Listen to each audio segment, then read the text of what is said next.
Should we get kazoos? Kazoo sound effect. Hey, we did it! Tom, we made it to 1 year of Turnstyle. Congratulations, us and you, for watching. This is for the real ones. We're gonna do a little mosey back through our kind of catalog and talk to you about these videos and our channel in general.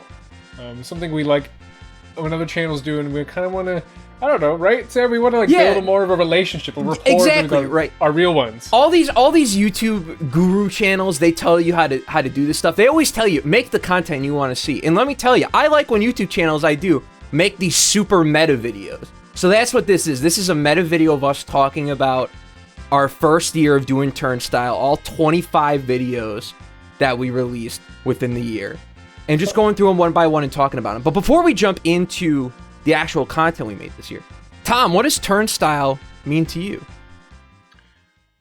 Turnstyle means to me that, this is the question that I've been thinking about, and something that's going to evolve throughout the year. This has kind of been a process. And right now, to me, Turnstyle is an outlet for some game likers that just do not get the type of content they want out of just the general games media space, that treats games with the respect they deserve and actually loves games no matter the genre, the era, and especially even the unknown or more hardcore niche kind of genres of gaming. I think that's Turnstyle, is a channel dedicated to a games journalism review ethic that loves video games first and foremost, not even a specific type of game, right?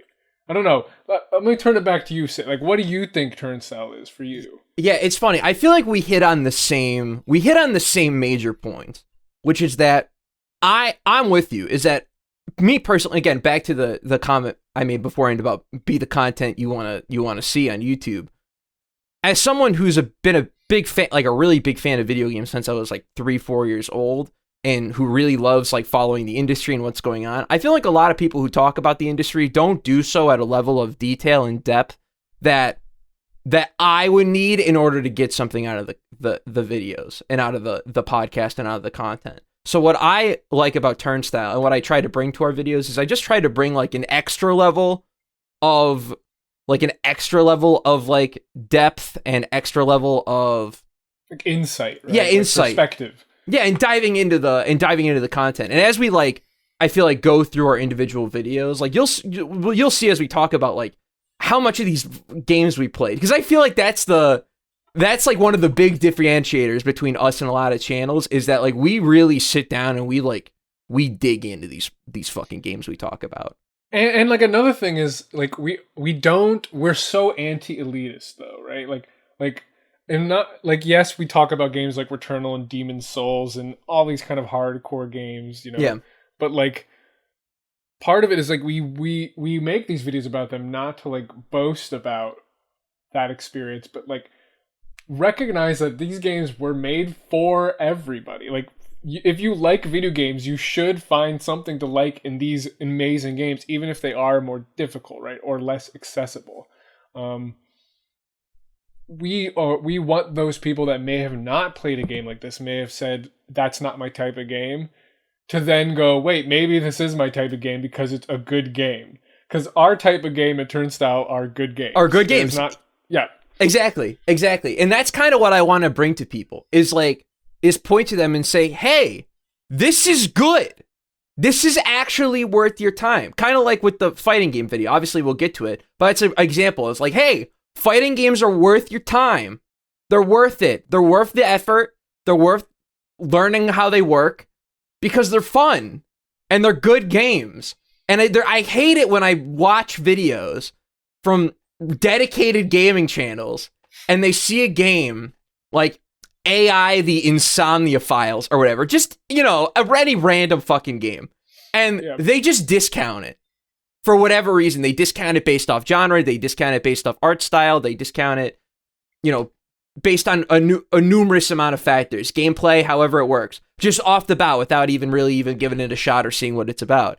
And I feel like a lot of people miss out on some really great games because of that. So I hope to bring attention to like those games as well too through doing Turnstyle, especially next year too. Yeah, and like make the difficulty legible in a way that oh, I can do this because it was meant to be enjoyed, like in the first place. So that's another thing about Turnstyle is like I know if you're interpreting us as gatekeeping or elitist hardcore, like that is you're getting it totally wrong. We make guides. We make because we'll get into it, but like we literally make guides for these games, practicing what we preach because we value this type of stuff. So, and also I want you to play this shit. I want you to play Demon's Souls. You want people to play Fire Emblem 1. I want you to play Returnal. I want you to play all this shit. Maybe not Fire Emblem 1. But I want you to play these games. I want you to play these games. I can't get you to do that by being an elitist prick. I have to do it by telling you that it's actually not that hard. It's that what you're getting all worked up about, it's really not that bad. And I found out that's like a majority of video games are really not that hard. At worst nowadays, they're like a little obtuse at best. But you can get through. You can get through it if you put your mind to it. So, yeah. Yeah, totally. That's how I feel about, at the very least, what Turnstyle is to me right now. Or at least at the end of... Big picture view start at the end of year one. But that's how it is in late November of 2021.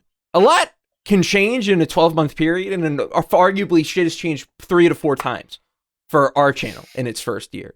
So let's dive in with our very first video released on November 20th, 2020. Does Spider-Man Miles Morales Stand Alone?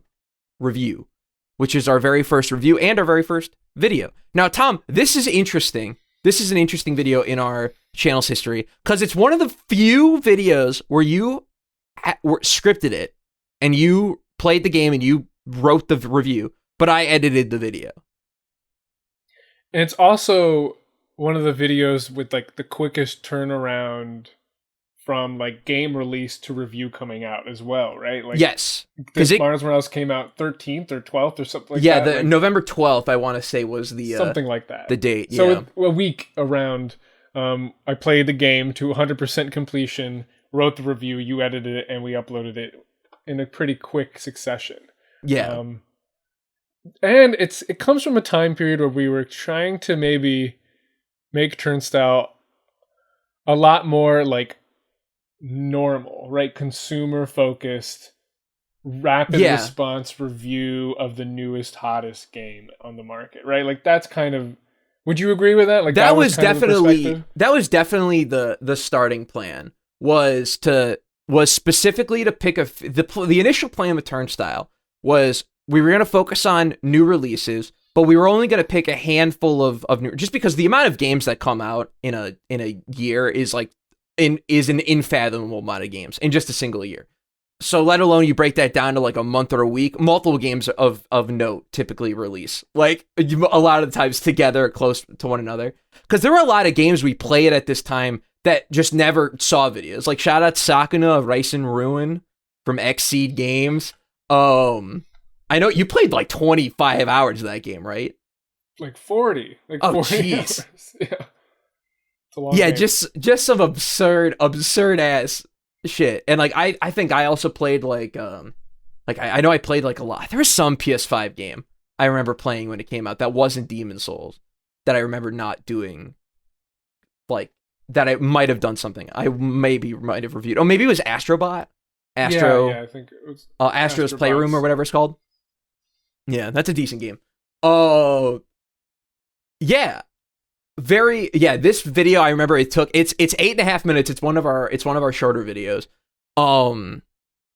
Which I guess goes to show the how fast we were able to get the video up. I remember just sitting down at my computer and like editing the full video in like 3 hours. And then it was done and it was ready.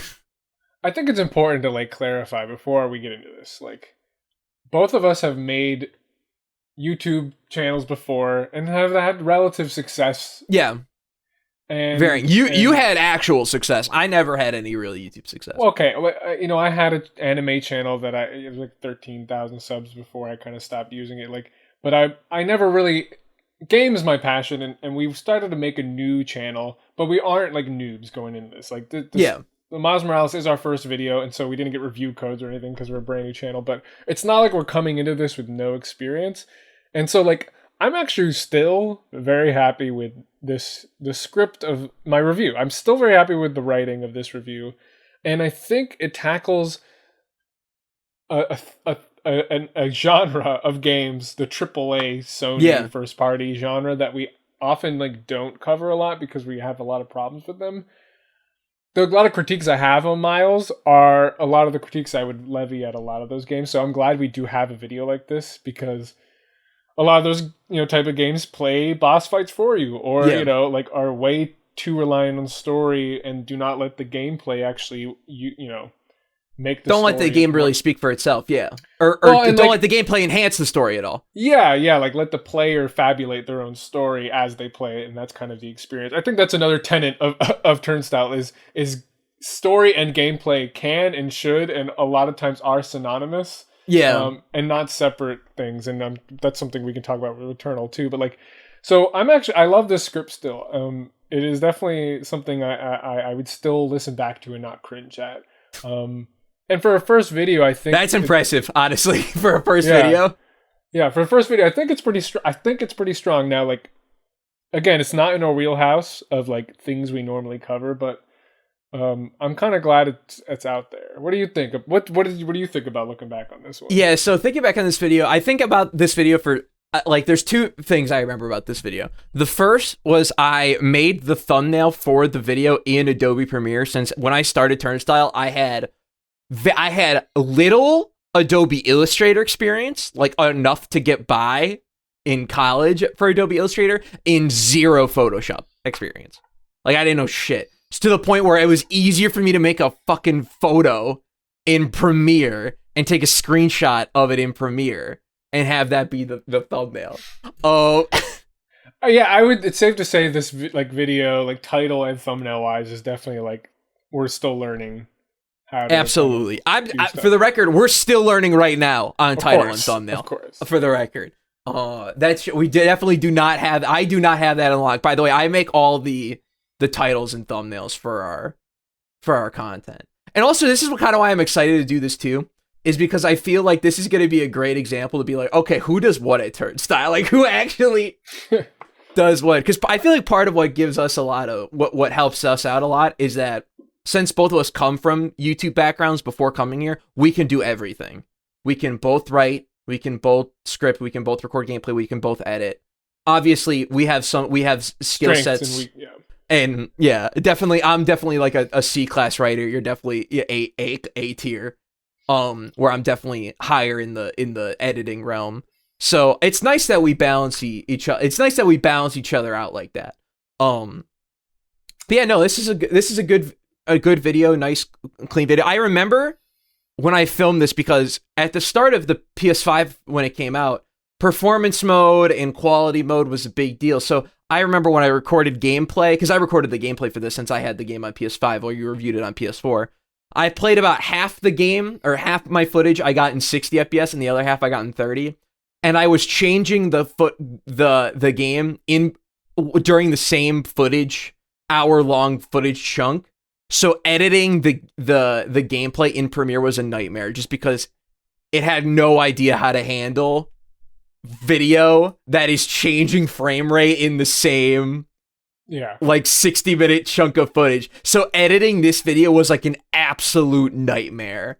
Despite only being a 2.5-3 hour edit, it really should have been closer to an hour and a half edit.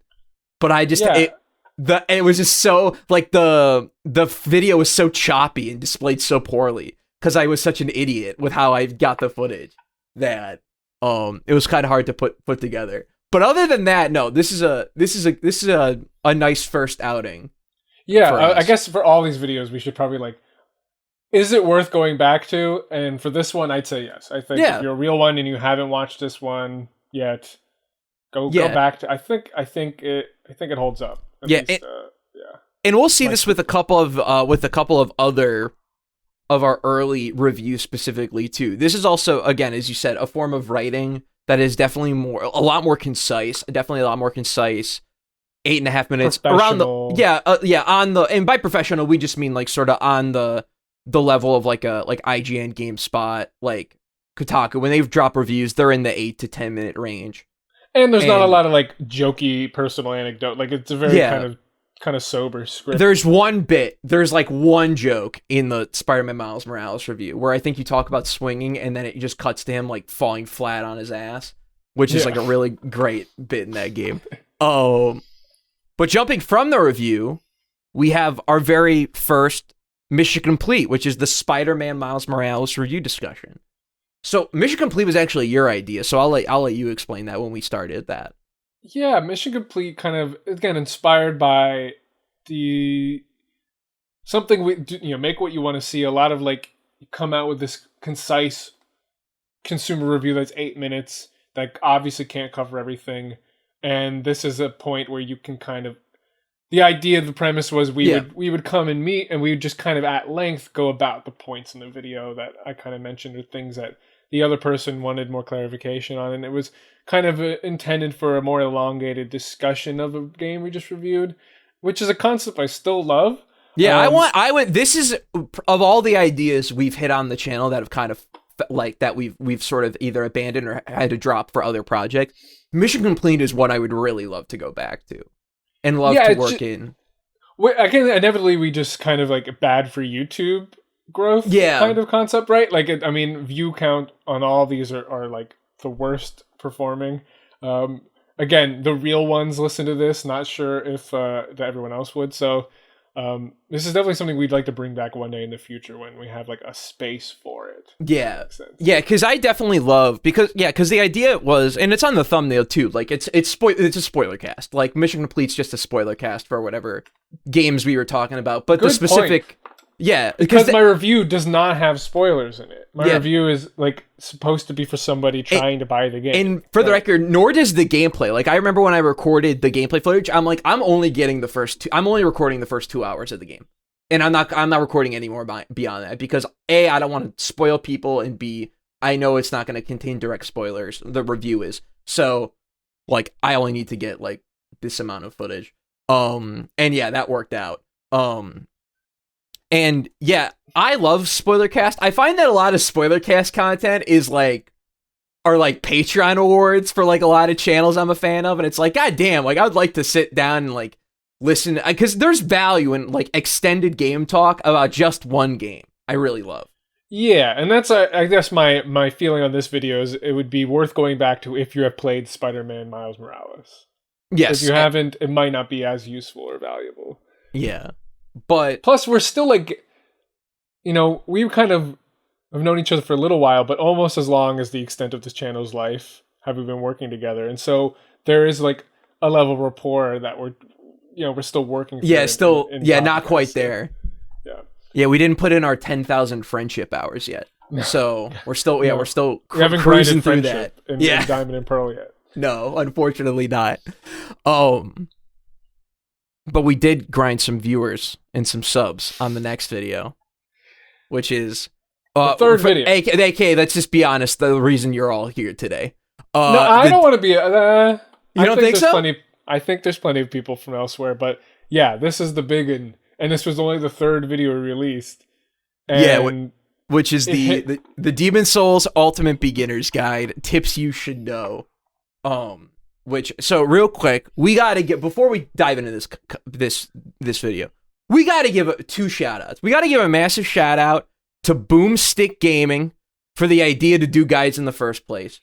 We didn't have any correspondence with him. We just saw his channel and we're like, hey, all his guide content is really well. We should do guide content on Turnstyle. And also shout out Vadi Video, big Dark Souls YouTube channel. Found this video when I posted it to Reddit. The only video, by the way, Turnstyle video that has done well on Reddit, by the way. The only one that didn't get deleted or taken down immediately. And yeah, this has 53,000 views, which is fucking absurd for a channel of our size.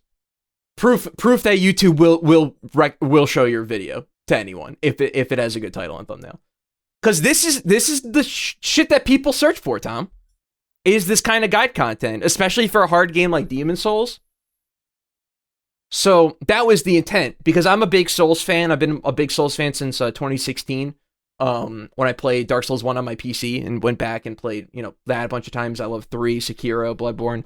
2 is not good, but that's neither here nor there. And finally getting a chance to play the Demon Souls remake. When that game came out and I got my PS5 day one and downloaded that game, I remember I played I think I put 50, 60 hours into that game. I think when everything was said and done. And it shows in the content of the beginner's guide. And we call them Ultimate Beginner's Guide, not just to be clickbait, but because we genuinely know that it is one of the better beginner's guide for the game. Because not only, and you can explain your process, but as a viewer, and someone who doesn't know Demon Souls, is there general psychological tips of how to confront the game, and the general descriptions of the mechanics of the game.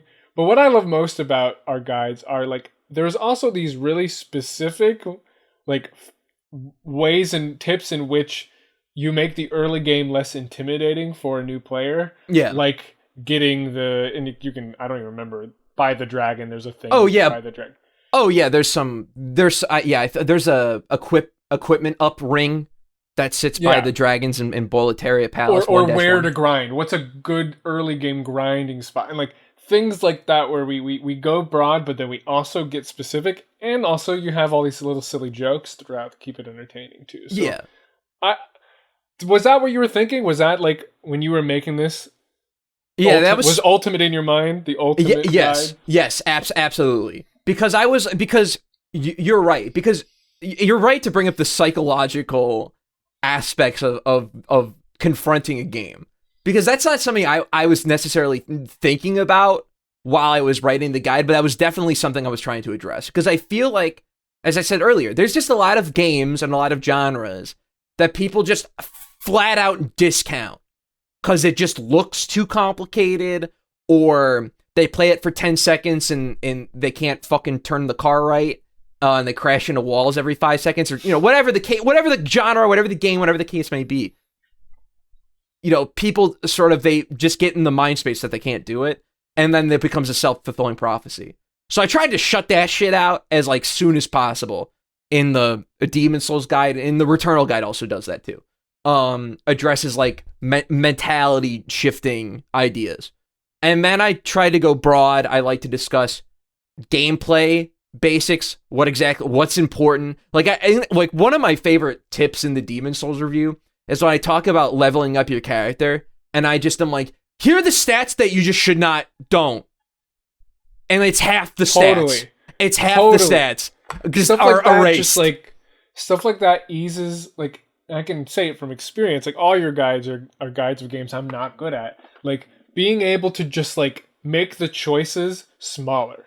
The universe of what you have to worry about smaller makes it less intimidating, because you just, okay, I can win the game and only worry about these 3 things. That is crucial, I think, to a game like this. Is there's a lot of clunky menus and UI and stats, and just worry about these. That's a big thing that helps a lot of people, I think. Yeah, and then to also end with that, and I want to add this, try to make sure I have this in any guide I have going forward, is the quick tips at the end of the video that are just hey, here's how to get through the first 4 hours of this game for free. Here's some free shit, especially in the Souls games, where the Souls games, knowledge is half the battle. In some cases, knowledge is way more than half. Especially Demon Souls. So knowing hey, if you use pine resin on Phalanx, the fight's free and you can no hit it and anyone can beat him if you just use this one consumable.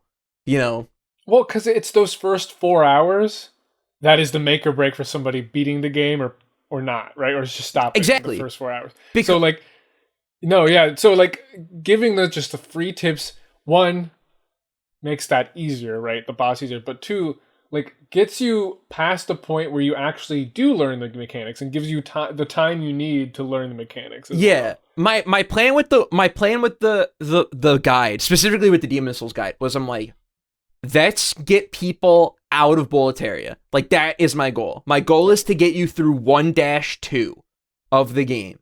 That's why when you watch that guide, it has 5 like seconds of footage from World 2, and everything else is just in Boletaria. I filmed like an hour's worth of gameplay footage. Probably should have got some more. But yeah, that was my focus, was like really focus on the first area of the game where people are bound to get the most stuck. Really focus on like, how do you do combat in this game in a reasonable way? Like, how do you actually like handle this? Like, what are some general strategies for handling the more obtuse elements of the game later on? And just put you in a situation where you're prepared. So when the video ends, and I tell you to get good, you can do it now. You have the tools to succeed. Yeah, and this is something I should have brought up earlier too. Like, we are not pro gamers. We're not good at game. Like, we're not gonna. That is not something we find ourselves like part of our identity. Like, these are because we also had to overcome these same hurdles to get to this point too. Like, we also hit these walls, and so when we make guides, it's from the perspective of somebody that is a beginner and not somebody that, you know, a speed run this game and knows the game backwards and forwards, and so they can't really know what's you know, helpful to someone just starting out. We don't take anything for granted. You know, and I think that's important. Yeah, and it was really nice too with Demon's Souls, because while I'm familiar with the general like ebb and flow of like the later Souls games, Demon's Souls is the most different of the core from Souls games, and it was nice not having any experience with the PS3 game, kind of like just jumping in sort of blind and having to figure all this shit out on my own and then bring it to the video. I felt like really helped and like really made it focused on like, here's tangible advice, because I feel like I watch a lot of these guide videos just because I want to make sure I touch on stuff that isn't already being inundated over and over again, because a lot of the viewership from this video comes from people watching other Demon's Souls guides. And that's kind of what I found out. Part of why guide content does so well with games is because no one ever just watches one guide, typically. They will watch like 2 or 3. So they'll watch a guide and then they'll get recommended another one. I think the reason for that, though, is what we're diagnosing is a lot of guides aren't very good and way too vague and way too like hard to even understand for someone not struggling with the game. So we hope that we are the last stop in the guide search engine, right? Yes. Like, and that's the idea, is like, we watch a lot of guides to prepare ourselves to make the guides, and we're always like, okay, we could do this better. You know, like, okay. Yeah. And honestly, and for the record, I don't even try to say that to be like, oh, we're better. It's like, no, I just don't feel like a lot of these guys are very helpful at all. Like, it's not even like, oh, we're this echelon better. It's like, no, it's not the case at all. Like, and then what's great about making guides is it like sets you up to then write a review for the game you just made a guide for. Yeah, so let's talk about this for a second, because the initial idea with Turnstyle was we were going to pick a handful of games and we were going to make multiple, and the plan was we pick a handful of games and we make multiple videos on that game. At the very least, everything we played got at least some kind of review or like a mission complete at the very least. And then we'd either throw in a guide content or anything else that was particularly relevant. So with Spider-Man or Miles, we have both the review and the mission complete. Demon's Souls, we have the guide, the review, which is the following video, and then the mission complete, the spoiler cast at the end to round that up. That's 3 videos. When we get to Fire Emblem later on, that's fucking 4. And yeah, thanks everyone for watching the Demon's Souls video. I appreciate you giving us a chance and clicking on it when you did. Thank you. And also thanks for everyone who's left a really nice comment on that video, saying that it was helpful and that they were able to get through Boletaria through the tips and stuff they learned through the video. Really appreciate it. Thank you. Yeah, it genuinely inspires us to make more, and also like tells us we're in the right direction. We're doing the right thing. We're doing God's work because people have found it so helpful. Yeah. Even as the channel rewarding. Yeah, even as the channel sort of, as we go talk about more and more of the videos, gets away from the sort of more focused, like contemporary day of, like gaming, like again, IGN, GameSpot-esque type of videos, as we sort of get away more than that, I still want to keep the guide content. Like, I feel like the guide content's really an important pillar of our thesis statement as a channel. And they're helpful videos, and people click on them and they find them. And yeah, like Demon Souls Beginner's Guide gets like 150 views a day. Like, that's what it comes out to, roughly. Which, again, for a channel of our size under like a sub 1K channel is like a huge deal. So yeah, thanks everyone for watching that.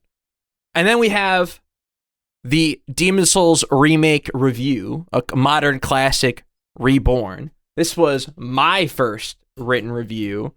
And yeah, it's very similar to the Miles review. It's very concise, but I played the game 4 times for the review. I played and completed to completion 4 times. Right? I also platinumed it, which I make sure to highlight in the video.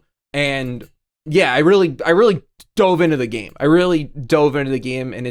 And I had a lot to say that I feel like I really summed up well in 9 minutes. It's a shame. It's unfortunate YouTube doesn't really value like at least in the game space, they much more value the sort of meatier, beefier like game analysis review as opposed to like the 7 to 10 minute like consumerist sort of, is the game good, should you buy it review.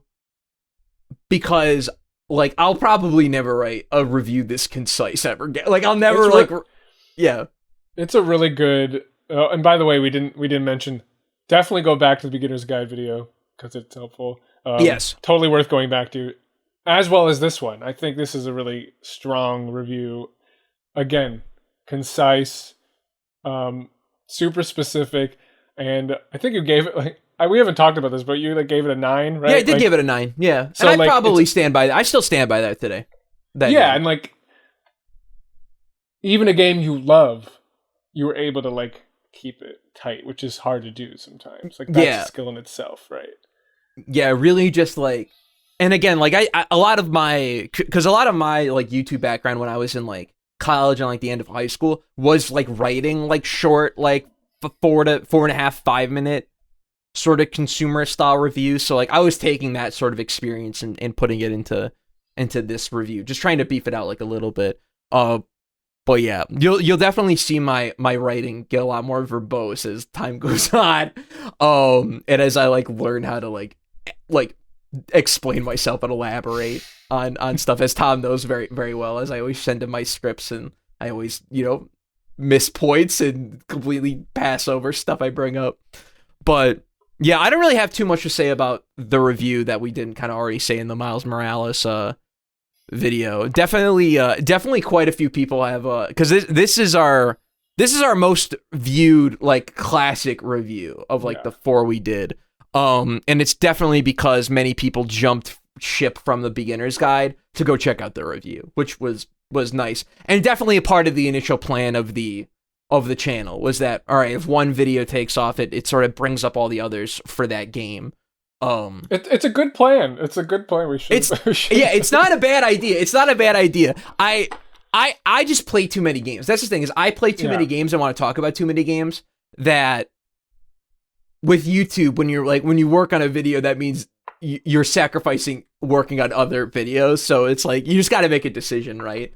But that's cool. Enough. That's enough. That's enough talking about good videos. Let's talk about a video that didn't work. Let's talk about Sephiroth is in Smash. So what? Look, this was my idea because this Sephiroth was announced at the Game Awards of 2020. Yeah. Right in the midst of Nintendo shutting down online Smash tournaments during the COVID pandemic. Yeah. And they just shut down it was, for context, because it's really important to the video. House, right? Yeah, Big House, thank you. They shut down Big House like a week before Sephiroth was real. It was insane. And then they banned the live stream Splatoon tournament because some people had free melee in their like tag, and people that win that get like a $25 gift card. It was a $25 gift card. It was absurd, yeah. And we were just like, especially me, it was just like pissed off at the like hypocrisy of Nintendo. Not even people's like so much the people celebrating it, but just Nintendo's marketing being like talking out of one side of their mouth and doing, the other, right? Like, yeah. Like, and the problem is whenever you shit talk Nintendo, it doesn't go well for a lot of people. And I don't think people enjoy that even though there's a lot of genuine critique you can make. But that's kind of what this video was. It was kind of an attempt to get cash in on some really like, hot topic with like our take, which I still think we have a pretty interesting take in this video, but it is a podcast. Yes. Conversation. Definitely. Yeah, it's definitely, because I remember, because this in the video following it, the Demon Souls Mission Complete, I remember we recorded back to back. I remember because I didn't eat anything. I don't ask how I remember this. I didn't eat anything the day of the game, like the day the Game Wars happened, that night prior. So I remember recording both like the hour-long spoiler cast for Demon Souls and then this like 20, because it was initially like a 30-minute podcast that you cut down to like 15, 17 minutes, right? For Seth Ross's and Smash. Yeah, I cut it down a lot. Yeah. And I remember like at the end of that just being like having a throbbing headache and being so like out of it and tired because I haven't eaten anything. But yeah, that was I think the points you make in that video are really interesting. I still stand by everything I said. I still feel the same way. It's just, and we'll go further on. Like anytime I'm like snarky about Nintendo, I don't think people are receptive in the same way they are when we're kind of more positive about things, which is interesting because there was an era where YouTube, the negativity was like how you got views and not the positivity. But I feel like that's changing. The game has changed. And I think we feel a little bit differently too. But I don't know. There's part of us that refuses to not be critical and call things out when they are just bad, right? It was just here's always been my take, because I feel like I'm very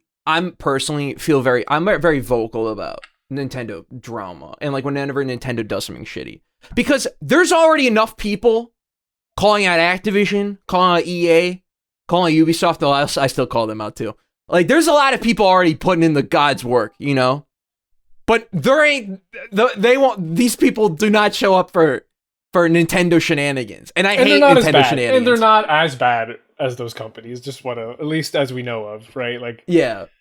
Like there's not a lot of complaints of Nintendo being an abusive work environment, but we and ask the freelancers and contract workers how they feel. But anyway, dislike Bob. No, just like that was this video, and I don't know if it's as worth going back to though, because it's probably not. It's not really relevant anymore.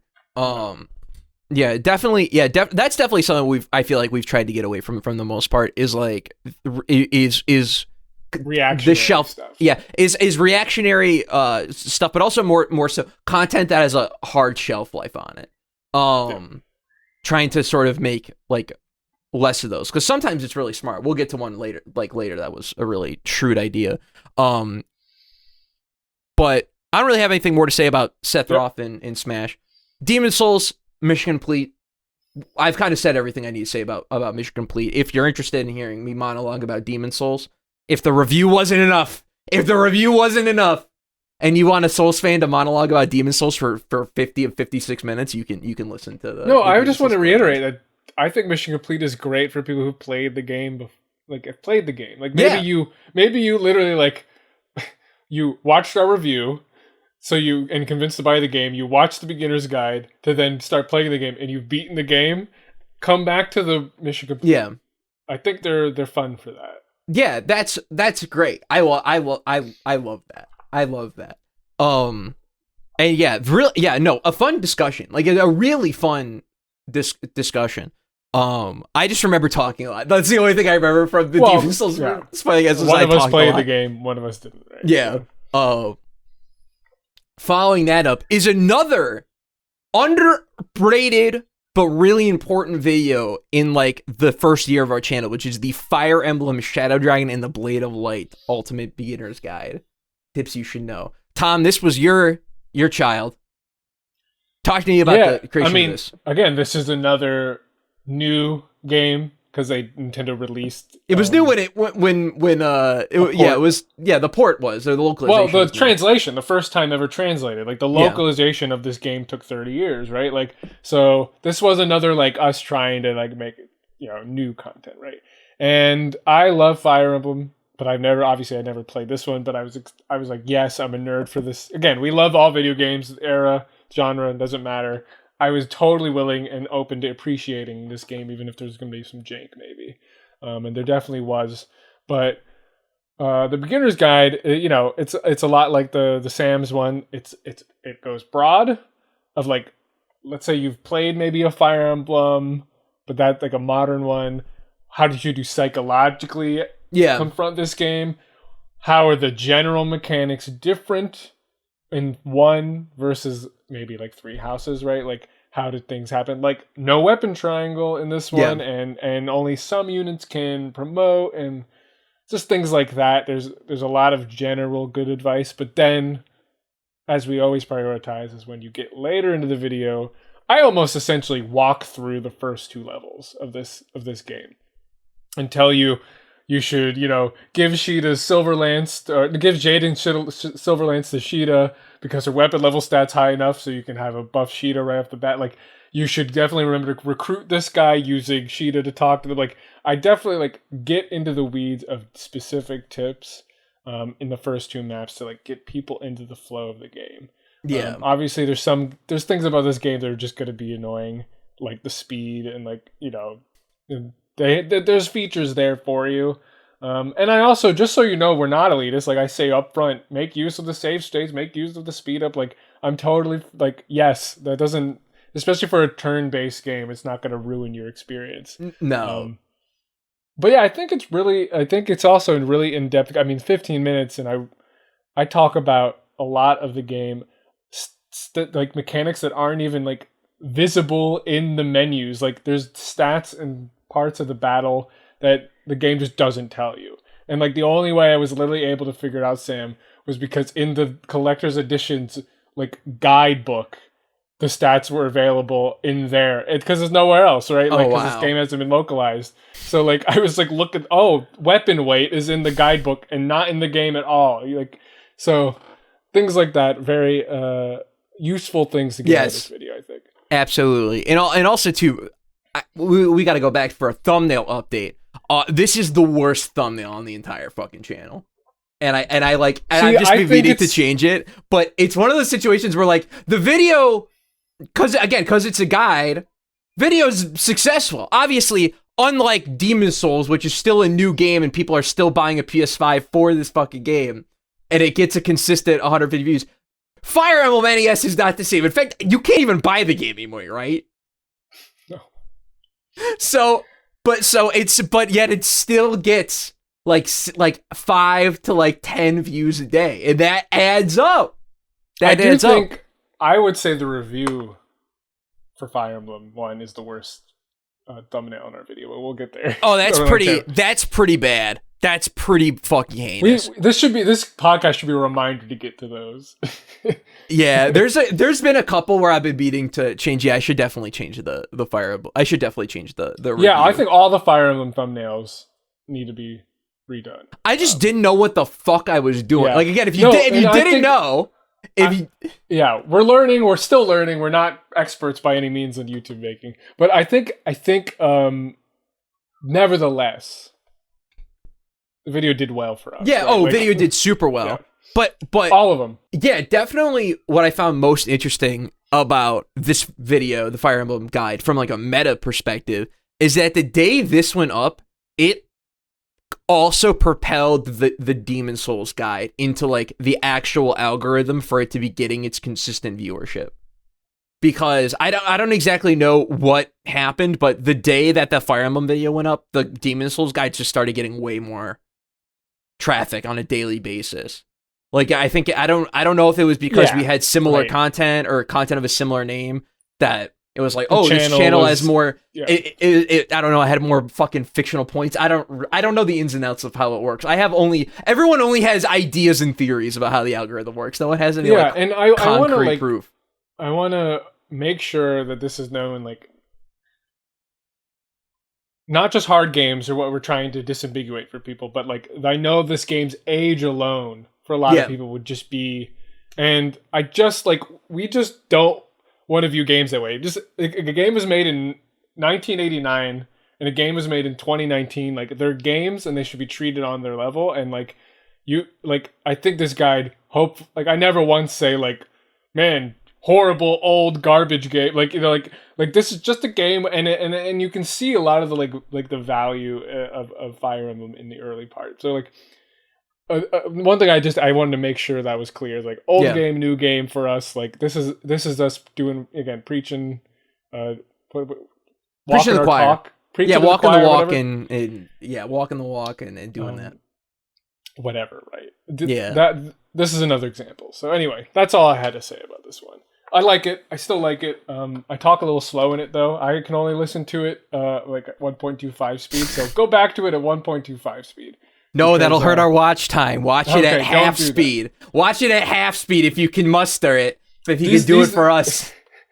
These older videos for me, I'm so like worried about articulating that I talk very slow. Where like Sam, the exact opposite problem. The opposite, where you like talk way too fast and like. It's something I think we've improved on for both of us, but like, that's my problem with the video. Otherwise, go back to it if you need help. Yeah, especially if you're playing the game. And then I think it's the best guide. I think there's only like 4 or 5 of these on YouTube at most. So I definitely think this is the best one on YouTube. And also, if you search up Fire FE1 guide, like this video is like the first video that pops up. Like it's great pick because again. Like not a lot of people really searching for it, but there's also not a lot of content on there. For those people who are searching for it, they're finding it. And they find it helpful. And they're going and watching the Fire Emblem review, and they're watching the end game guide, which we'll get to. And the Mission Complete even has some viewership. I think it has like it's the most watched Mission Complete of the 3 we did. But we'll get back to Fire Emblem. Because we got to talk about everyone's favorite 2020 release, Cyberpunk 2077, which came out in December. So I made initially, we gotta go back. We gotta return to context. When it was a different time back in November of 2020. For the people that don't know, it was a different time. We were all excited for this game. Everyone was excited for this game. Everyone was gonna play it.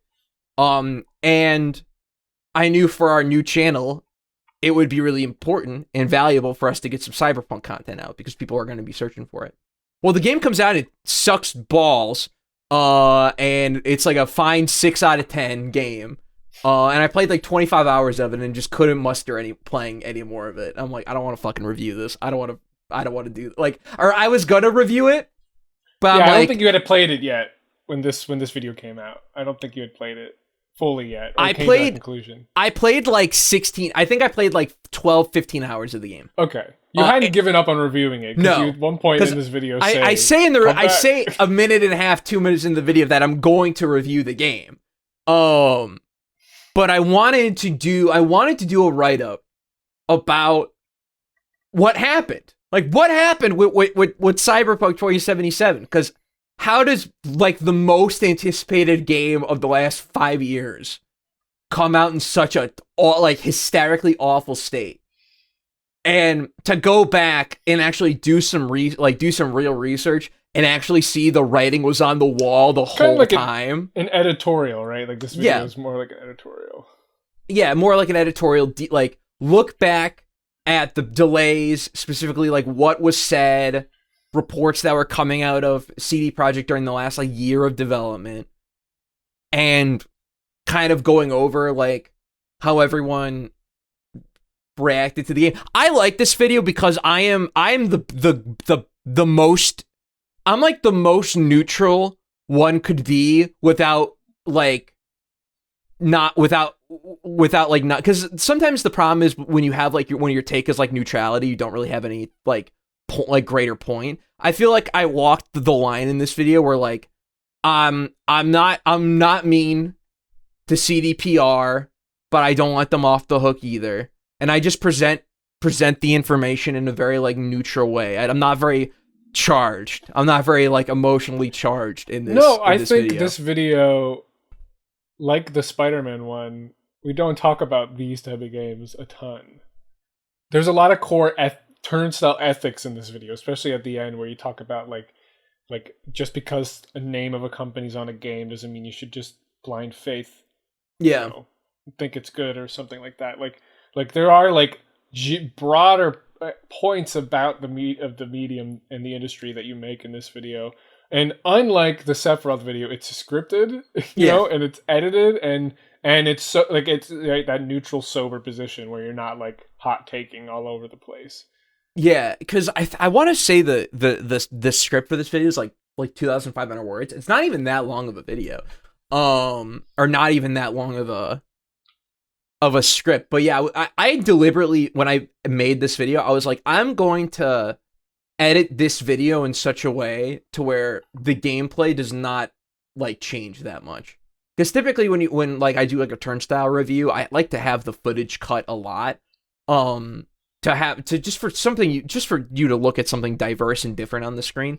But with Cyberpunk, I'm like, no, I'm gonna have like 6 clips that play for like, or I'm gonna have like clips that play in like 50-second to like 2-minute chunks, and then I'll edit graphics and footage or I'll edit graphics and images over that. And I think that kind of worked. I feel like that's something I haven't really done for a lot of other like videos, but I kind of like it really works for this video, I feel, because the watch time on it was consistent with our other videos of the time, and it was a much easier, like a much simpler edit.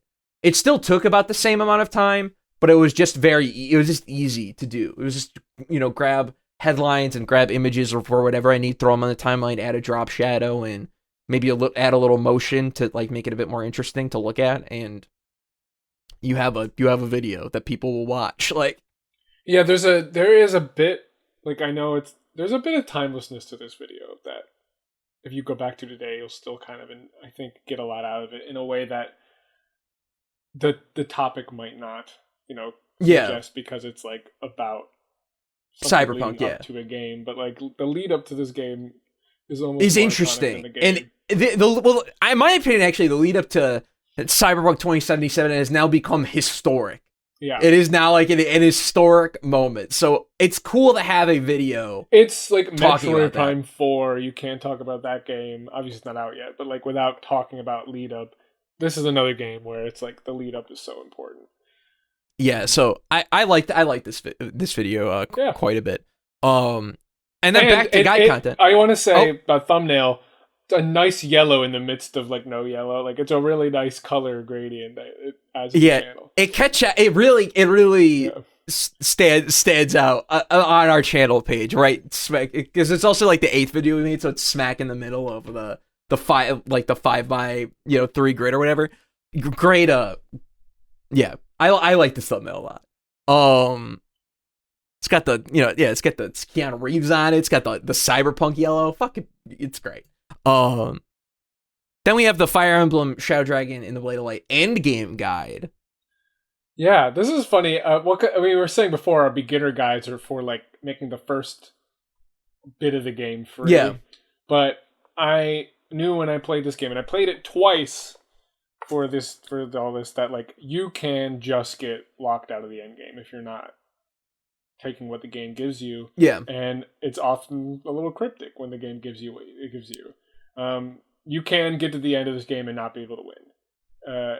And so I felt it felt important, but separate, because there's no spoilers in the beginner's guide stuff, to have its own kind of, to walk you through the last like 5 missions of things you could easily miss, like secret shops and getting the Star Sphere and Light Sphere in Marth's inventory for mission 20 or whatever. So you go to the house and like it's ridiculous. Like, nothing they would have told you directly, at least. Maybe in the story they were like hinting, but like the story flies by. That's what this guide's for, and it, it's a really niche kind of. But again, we're practicing what we preach. Like, I really want people to beat these games, not just get through them, but actually beat them. In this game, you can even if you follow the beginner guides to a T, get screwed when you get to the final mission. So yeah, a nice video. Also, like, it's just, I feel like this end game guide video is like kind of perfect for what it is. It's nice and short. It's 5 minutes. It gets right to the point. It tells you the important info you need to know so you don't block yourself out of the end game. And it's good. And it has 414 views on it because people watch the Ultimate Beginner's Guide, would go to the end game guide, and then there's people who also are stuck in the end game and need the guide, and they would, they see it. End game guide is right in the fucking thumbnail, so they know what's up. Yeah. But yeah, it's a short video that just getting that information out as fast as possible. I don't have to explain the mechanics of the game or anything like this in this one. Yeah. Next up. Speaking of getting information out as fast as possible, shout out to a video that stands alone on the channel, which is the new Hollow Knight new Hollow Knight Silksong details revealed Edge magazine breakdown.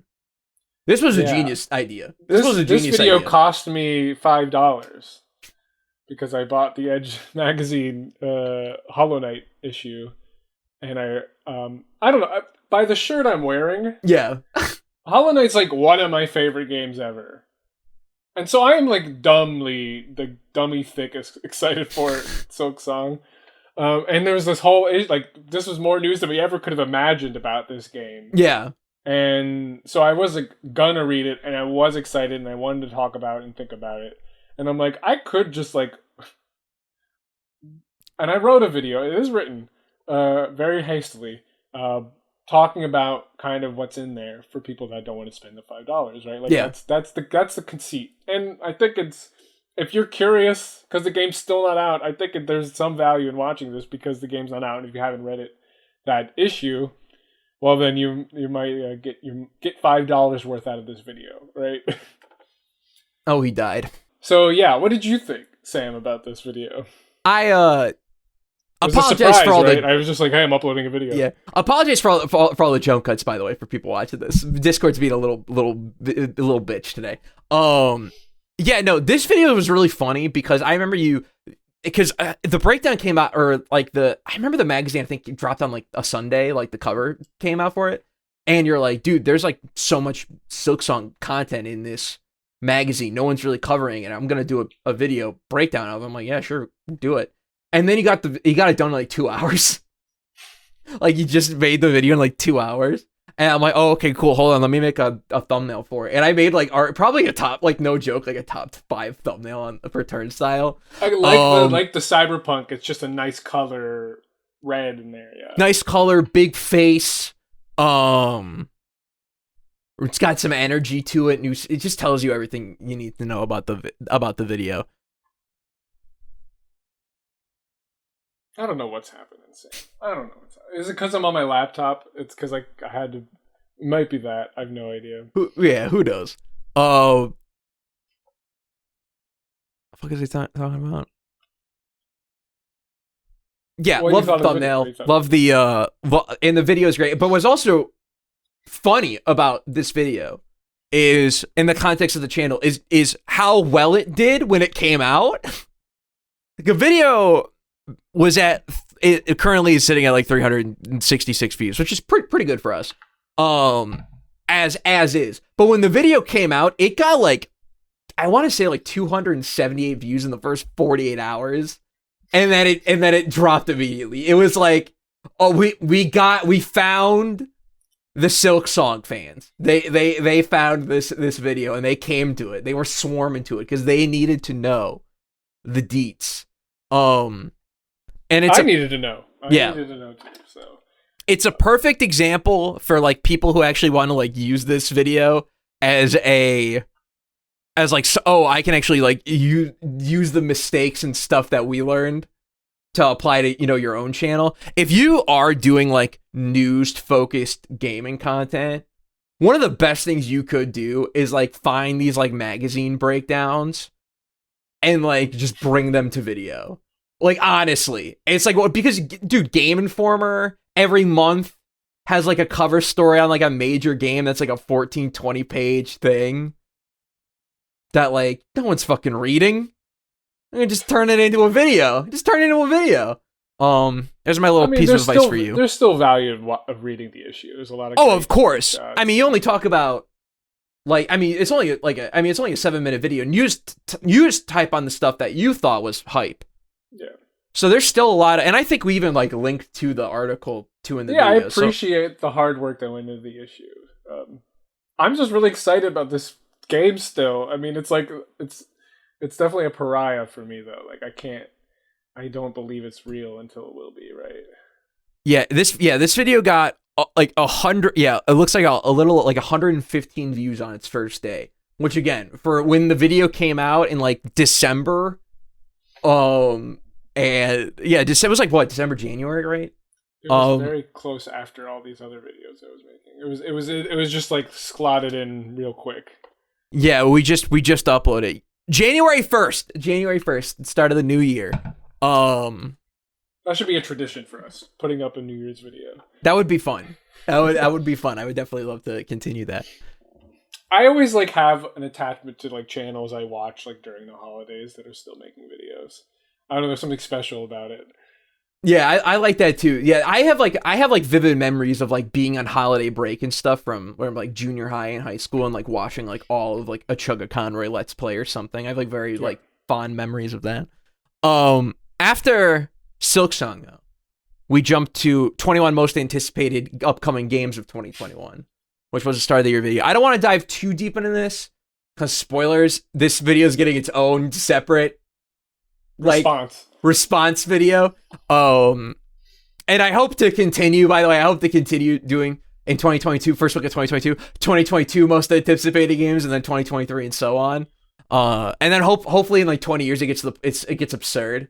And when we're in the year 2045, I have to find 45 fucking games to be excited for. Well, what I want to like highlight though is like we love just thinking about games coming out soon. Yeah, like, we just enjoy looking at what's planned for release. This like we just spend our free time doing that anyway, and so this video is just like making that worthwhile a little bit more, right? Yeah, just highlighting what honestly it was kind of just highlighting like the stuff that I was interested in mostly. Like these are definitely Sam Kingma's 21 most anticipated games, and also like we didn't even know like Dread was coming out or something. Oh like, yeah, what we know about in January too. Yeah, so that's kind of why I wanted to give this video its own like pace and actually like talk about all 21 games and like if they came out at all or if they did, like how they did and all that. So I'll kind of save that for that video. But yeah, I like this video. It's fun, and also I like the thumbnail on it. I like the triptych thumbnail. It's a fun video, worth watching just to hear Sam excited about Balan Wonderworld. Yeah, absolutely. Absolutely. I warned him about back then. I warned him, and he didn't listen. I thought Yuji Naka was not going to let me down, but apparently I was mistaken. Well, maybe I played. He might Rodea. not have even been the fucking problem. I played Rodea the Sky Soldier, and you knew, Sam, and I knew that this guy was tapped. Okay, but like, dude, even Rodea though is like a real video game. Yeah, it's a real. Yeah, it's even right? Like that's how if that game he was tapped, there was nothing left. Like the stone was milked for all of its liquid. Now it's dust at that point of that game. Like anyway, but that was that was that game. Followed up with another really short video. I don't have too much to say about it. Monster Hunter Rise demo, gameplay, and impressions. Just wanted to get something out in the channel. And I felt in the Monster Hunter Rise demo came out. I'm a big Monster Hunter fan. I'm like, all right, bet I'll play this. This was your like Hollow Knight, right? Like that's we were trying to get out like videos at like a relatively quick clip at the start of the year. So just wanted to put something out. So I have really nothing to say about this video. And then follow up to that was the actual Fire Emblem Shadow Dragon and the Blade of Light review. Which is a great review of the game. Yeah, I think this holds up too, script-wise. I really like this review. It talks about Fire Emblem generally, like what's special about it, but then the specific game. So I don't just do the basics, like talking points. Right? Yeah. Like if you like watching this review, you get like critique and commentary and insight on RPGs from this era, and turn-based strategy games in general and their appeal, and Fire Emblem's distinct qualities and how this game brings those out. Like, I like this video. I think this is the worst thumbnail on the channel because it's not even FE1 art. It's literally like trading card art. Oh shit! Really? Yeah, yeah. Well, there's only so much like art of Marth out there. We should have just put like the sprite art, honestly, from the game. That's probably what we should have done. But otherwise, though, like, I think this is definitely something, if you didn't watch, to go back to, because I think it's my favorite video I've made. Oh, really? I did not know that. That's good. I should go back and watch it because it's been a couple months since I've seen the review. I just think it's really like 12 and a half minutes, but I think it's a really tight script, and I think it comes away and it critiques Nintendo without upsetting people too much, because I couldn't not bring up the false scarcity of a digital game that yeah. And also too, what I wanted to say about this in terms of like the meta, because anytime like a video releases on the Turnstyle channel, I feel like anytime a video releases, it sort of changes how at least I think of the channel, or how I think like our content should be presented to people. And I feel like this was the moment when I was like, we need to actually stop presenting these videos as like the consumerist reviews. Because this video is too, it's not that. This Fire Emblem review is not that. It's a lot more than that. It's about Nintendo. It's about as you mentioned, it's about Nintendo. It's about the drama. It's about the Fire Emblem series as a whole. And it's about Fire Emblem 1. And it's really a review of that game, but it's about all this other stuff too. And you need to present, and with gaming content, I found that you kind of need to present the videos that are about a lot more. You need to present them differently. You can't just title it video game review and have that information come across to people. They'd have to click the video in order to find that out. And if they weren't necessarily interested in hearing about the what Fire Emblem 1, like if Fire Emblem 1 is a good game or not, they're not gonna click our channel. So they wouldn't even see that stuff. So when this video came out, that was the moment where I'm like, okay, we need to pivot away from how we've been doing reviews and kind of restructure and reconfigure. Well, I would say I don't think it's this video. I think it's the next review that we make that decision. I think the next review is still kind of consumer review. So I don't think we're quite there yet. Yes, the next video is that. But I want to mention though, like, you're right, but it's like almost to justify why this game's good. You kind of like it feels like you need to talk about all these things. It's really important context, right? Yeah. It's all about like presenting it. Maybe we should come up with like a new title. Yeah, because we already should come up with the thumbnail for it. You are right.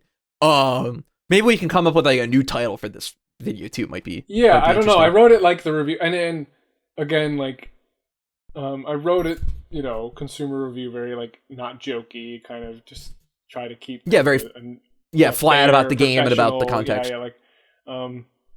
So unlike our mission complete of the game, where we kind of talk about the game for a little bit, mostly we talk about the like false scarcity stuff Nintendo was doing, which again did not track as well when it's like off the cuff critique of Nintendo, I guess. I don't understand. I guess we get more like genuinely emotional about it. But yeah, I don't know. It's you're right, but I also think review is I do think it is a review at the end of the day. It is, yes. Yeah. That I don't think it's a deep dive, right? I don't think it's a retrospective in any way. Definitely not. But this was the start where I was like, oh, we're doing more. That was the thing. We're compared to like to what these videos would be like directly compared to. I feel like the stuff we were doing was like more at the cost of it taking more effort and more time to do.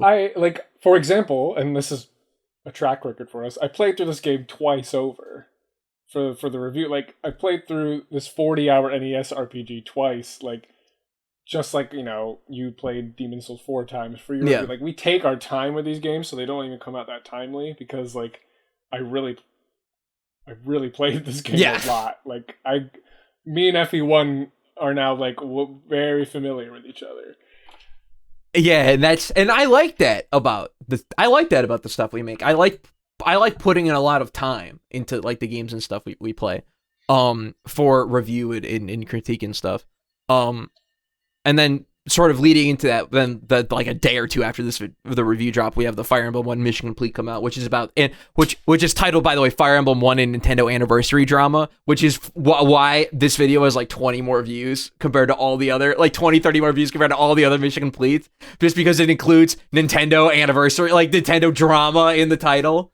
I'm still baffled by this decision they made, and I'm not gonna they pay their employees money, right, to work on this localization, and they put hard work into it. Like, I think the localization of FE1 it's pretty good. Like, compared to fan translation, like, I think they do a good job with it. Clearly effort was put into it. I think it's a disservice to those people that in the treehouse that this game's not available to purchase anymore, let alone the people that worked on the Mario ports for the Mario 3D All-Star game. Like I wouldn't feel okay as an employee that put my blood, sweat, and whatever tears into working on products that are artificially scarce, made scarce after a time period. That would upset me as a Nintendo employee, and it upsets me even more as a consumer, right? Yeah, because it just sucks, because it's like you can't buy the game. Like, you watch all our content and you're like, yeah, this game looks awesome. You go to your Switch, where is it? You'd have to buy it like a code, like secondhand at this point. That's awful. That's terrible. But if you want to hear, you have to buy a digital code secondhand. If you want to, but if you want to hear our thoughts on the drama, more emotionally charged of the time, feel free to go back to I feel like we're just, like, I'm back in the moment. Like, it just, because I haven't thought about it in a while. Because, like, it is just stupid, right? It's fucking dumb. Anyway, that's that conversation. But follow up to that video, I think a week after this review came out. Again, we were getting stuff out of Quick Clip at this time. Was the Scott Pilgrim review, because Scott Pilgrim got relisted. Hey, speaking of games that got delisted and came back, right? Like, I think that's another thing we should have highlighted more. Like, damn, that sucks, and it sucked for Scott Pilgrim for years. Oh yeah. Know? Well, I think I bring it up in the review how, like, this was the poster child for the delisted game. Because it's the one that's actually good. That got like obviously delisting and stuff is happening a lot more frequently now due to, like, contracts and stuff running out. Like, I don't know if you saw this, like, Metal Gear Solid 2 and 3 just got delisted off the PlayStation Store and a bunch of other places because of historical footage they use that Konami has to get has to get the rights for again. But at least like, there was a physical game. At least there was a physical game where Scott Pilgrim in FE1 digital only. Yeah, so you're always just fucked. Yeah, and part of the fun behind the scenes of the Scott Pilgrim review, Tom, was that we actually played through the whole game together. This game's great, dude. Like, this game's so good. It was like such a refreshing experience on an aesthetic and mechanic level, and like, Streets of Rage 4 had just come out too. Like, I was just, like, feeling beat 'em ups. Yeah. Really strong. Or is it about to come out? I don't remember. Streets of Rage 4 came out in, like, the middle of 2020. Okay, so it was out. Like, I was just feeling good about this genre again, because this is another great, like, Turnstyle pull, like, beat 'em up. It's such, like, an old school, like, not thought of genre that, like, we have a review about a beat 'em up. Cause, like, it's just a great game. Like, I don't know. What do you think? Yeah, what's so funny is, what's funny, you mentioned Streets of Rage 4 because this is the last numbered review. I should have said the last review that ends with a score. I forgot to bring that up. For reference, if you're keeping tally at home, Miles Morales 7, Demon Souls 9, Fire Emblem 1 6 out of 10, right? And Scott Pilgrim was a 7. Probably would have been an 8 if I didn't play Streets of Rage 4, which is like a 10 and is so good. It's a good game. I have 12 or I have like 15 playthroughs of that game under my belt. I love that game. That was, wow, you've played it more than I have, because that was like, that and Hades were like my game of the year from 2020. Yeah. So like, those were up there. So like, that was definitely two old school cool games, right? Like, that are just, And Scott Pilgrim is just like it doesn't count as a game of the year because it's such an old game, but like so good. Yeah, so great. It was awesome to kick off the year with it because it came out right in January of 2021. Really, really awesome game, and it was a nice quick turnaround too for the review. Like we sat down, we played the game in like 1 or 2 sittings. It's a short 2.5 hour game. I played a little bit by myself, just fucking around here and there, and then wrote the script and recorded it and put it up, and it was a 1,500, like probably like what 1,200, 1,500 word script. Nothing too crazy, and just talked about it, and yeah, that was it. Like, yeah, it was definitely like this was the last, and we'll see with the next video, like a turn in style. Yes, in how we review a new game, right? Not even just market it, but just how you write it, how we produce it. So yeah. To me, Scott Pilgrim represents like the end of like the first batch era of Turnstyle, as noted by the fact that we used the same green and blue, like the Turnstyle colors, the blue and green, in the thumbnail border for every video for our first like 15 videos, and then after Scott Pilgrim, I'm like, I'm just gonna make the border fit with the game. I'm gonna make it the 2-colored border, and it'll fit with whatever the topic or game is. Which I like a lot more. It makes the videos look more aesthetic, and the thumbnails more appealing, as opposed to just going with our green and blue every single time without fail. Yep. But yeah, no, that's Scott Pilgrim, and yeah. The end of like the consumerist era, I guess to say, of Turnstyle. Very interesting. I liked making videos in from November to like mid-January. I really love that. This was an intense period of a lot of work. Like we got a lot of stuff out rapid fire. This is also what notes the second era is.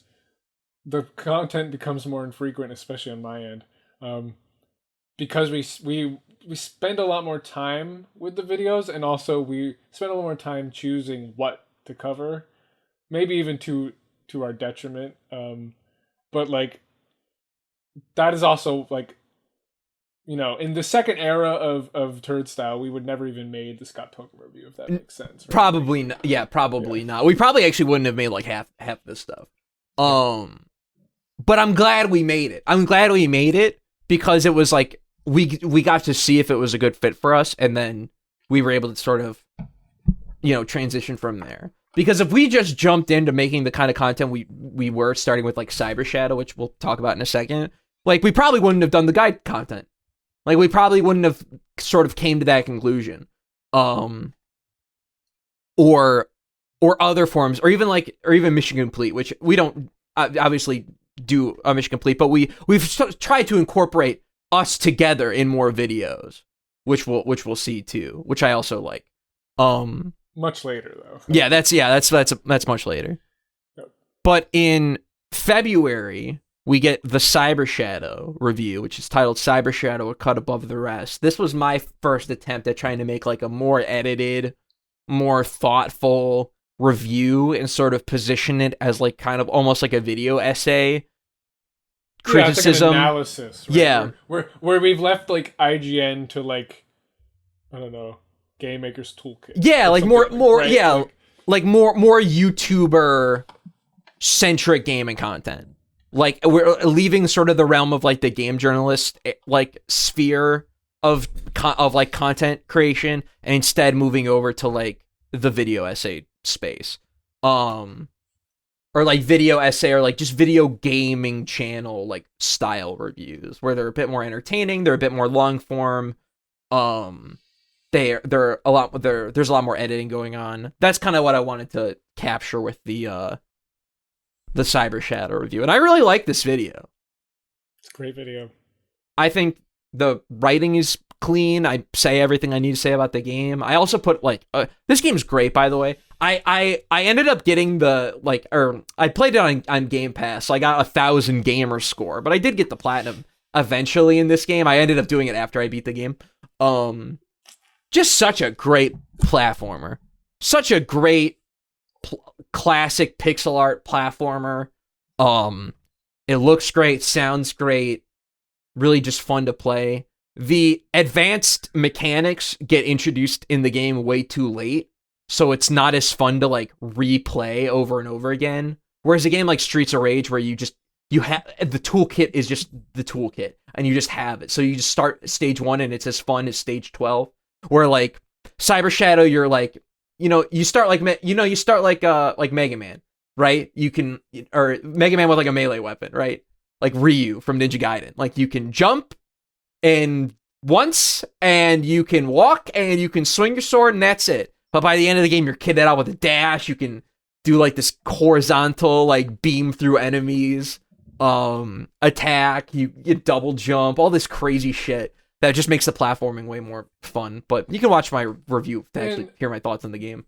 And like you spend time talking about some like macro ideas of game design, like economy, right? Like yes, things like where there's more room to breathe on a topic like that, in this new style, right? Like there's a little bit more room to breathe there. Yeah, I really wanted to, and we see a bit of this in like some of the older stuff, but starting with like Cyber Shadow, I really wanted like when I review a game, I'm like, all right, I want to like talk about a game, but I want there to be information that's like that's questionably relevant, is like what I want to say about gaming culture and like gaming ideas. For example, like economy. Like it's really funny to be talking about video game economy in fucking Cyber Shadow, but it's relevant to the game and the point I'm making, and it's a fun tangent where you like learn something about games, or maybe think about games in a different way that you wouldn't have. And that also is not going to be in other people's Cyber Shadow reviews. So it helps make the content stand out and be a little different. Again, a very on-brand game to review for us, too. So, like, play it. It's on Game Pass, and watch the video. I think we're definitely... this one's worth going back to. Yes. And then that was sort of like my kind of big video that I spent a lot of time on in February. The one you put a lot of effort into was every Nintendo Switch Wii U port reviewed and ranked, which is actually was a title I changed like a week or two ago. This is okay. I want to clarify. I did not put a ton of effort in this one. What we'll see for the next like many months is I kind of just was busy like when it comes to working on this channel, and so like this does become Sam's channel for a little while. Obviously, I'm still helping with script edits and stuff like that, but like. This video took way longer than it needed to. I just couldn't get time for it. It's the most, like, I rewatched this today. Yeah. This is the one I haven't rewatched in a while. It's, like, so, like, we're moving away from this consumer, right? Yeah. Professional, accessible writing style. This one is so, like, obtusely written in a way that only I like. Like, the intro to this video is so weird. And again, I like it, but like, man, I cannot believe how like windy, this intro is. And so I definitely like indulge perhaps too much in this video, of like we're doing a new style here. We could we don't have to be all this way accessible. Yeah. And so like I like this video. I think I think the intro's silly. It could have been done way better, and again, I'm still talking very slowly in it. But I also like it because it's such a weirdly like specific perspective of somebody who's literally bought at full price and played every single game that is on it, which is a lot of the Switch's library. So like for people like that, which is admittedly a small audience, like I had a lot of thoughts about the specific improvements each port made or lack thereof. Yeah. On their way to the Switch. But it's a very like weird video that it's just written so weird. It's like written like Castlevania 2 almost. Like you know what I mean? Like especially the intro. Like it's just very, I don't know. What's your opinion on it? It's funny. The one thing I wanted to say about this video that I will always remember is that there's like 3 or 4 paragraphs of just explanation as to like what games were considered to even be talked about in the video in the first place. There's like all these different like, or like, I think you bring up Bayonetta 1 as like a game that, since it's on PC and it's on 360 and PS3, there's other places you can play it. And it's not really relevant to like what you're doing in this video, but it's just so verbosely said in the video where it's like, oh my God. I just remember that, like, like taking, no, and I think Nintendo Life, like John Cartwright from Nintendo Life, like made this exact concept video, like yes, like later in the year, and like you could just tell one's made for a consumer accessible outlet, and one is made by me for me, you know. So like, the first stab at me writing more like personally and like, you know, like was definitely like too far down that end of the spectrum. yeah. So definitely an interesting video, to say that. I think once you get into the video and I'm actually reviewing it, it's written more plainly, but definitely it's so weird up front. Yeah. Another tip, another fucking YouTube tip for people. First minute of your video is more important than every other minute to come. Super important to make sure your opening like 60 seconds is, especially opening 30, but really opening like 60 is really tight and gets into it and like tells people what they're gonna get. Yep. Because I feel like if we were to go back and give this, like, really tighten up that intro specifically and give the video like a new thumbnail, probably would have did like a lot better, because I feel like it's a good idea. And also, you're fair to Nintendo in the video. You're only cruel when it's fucking New Super Mario Bros. U and they deserve it. They do deserve it. Yeah, but as you can see though, I think the distance between Cyber Shadow and this video is almost 2 months, right? Like, Jesus, it was that bad? It was that much? I think so. Wow. It says 9 months, 7 months for me, but that could be like a month and a day for YouTube, I know. Yeah. At least more than a month, at the very least. I don't know exactly. And then between your last video with Cyber Shadow to the next video we're going to talk about, again, it says 3 months for me. At least more than 2 months. Yeah, so at this point, videos go from like a couple, like, you're getting like maybe like a couple videos a week. You're getting one video a month now, which I'm really trying to fix now. You could see us like you can see this, and I talk about it a lot with my video, but like us overcorrecting this like professional, timely perspective to we're just doing our own thing now, and I was like, nothing is the height of that, of the peak of that, culminates into this Banjo-Kazooie video. Yes. So tell me a little bit. This is Turnstyle's crown jewel, in my opinion, when it comes to like the quality of the videos. I mean, it's a 50-minute and should have been an hour just if you talk slower. A video on Banjo-Kazooie, like deep dive retrospective, like.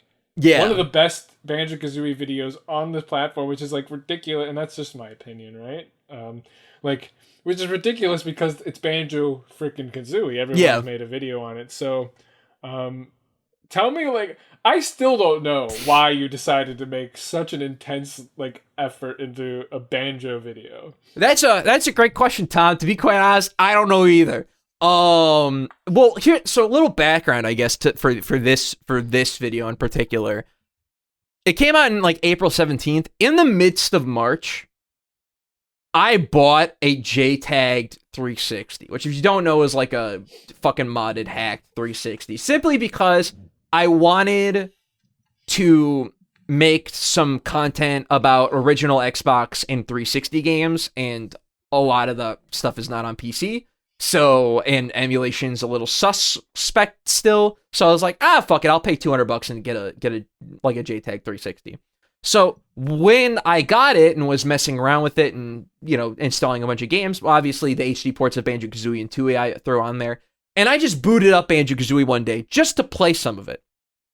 Because it was at least 8 to 10 years since I like last played the game. Maybe not that long. But I hadn't played it since like my sophomore year of high school, probably. So it was a while. And I ended up playing through like a majority of the game. I got through the end of Mad Monster Mansion. And I was just like, wow, this game is really good. Like really good. Like I did not expect Banjo-Kazooie to hold up as well as it did. Like I thought, yeah. And to say like this is also part and parcel to our like turn, right? No more new games. We need to go back to the classic like games we grew up with, right? Like, and this is another game like that, like Gen 5, 6 era. Like that's another kind of the mindset you were in was like, I'm done with these new game nonsense. Let's talk about some old shit, right? Yeah, and it's funny because I've crawled my way back to like wanting to talk about the new stuff. I just go all over the place with my how I play games. That era, right? The current era, right? Yeah, and yeah, I just wanted to, I just played through the game and I was like, wow, like this game is so interesting. And I noted as I was playing, I'm like, wow, there's like some interesting thing to say about every single world in Banjo-Kazooie, like all the worlds in Banjo-Kazooie. I was like, oh, why don't I just do a video? And but instead of writing it like Cyber Shadow, I'm going to try to write it level by level and have it be sort of like a level by level analysis in the hopes of having like a nice like 30-minute video.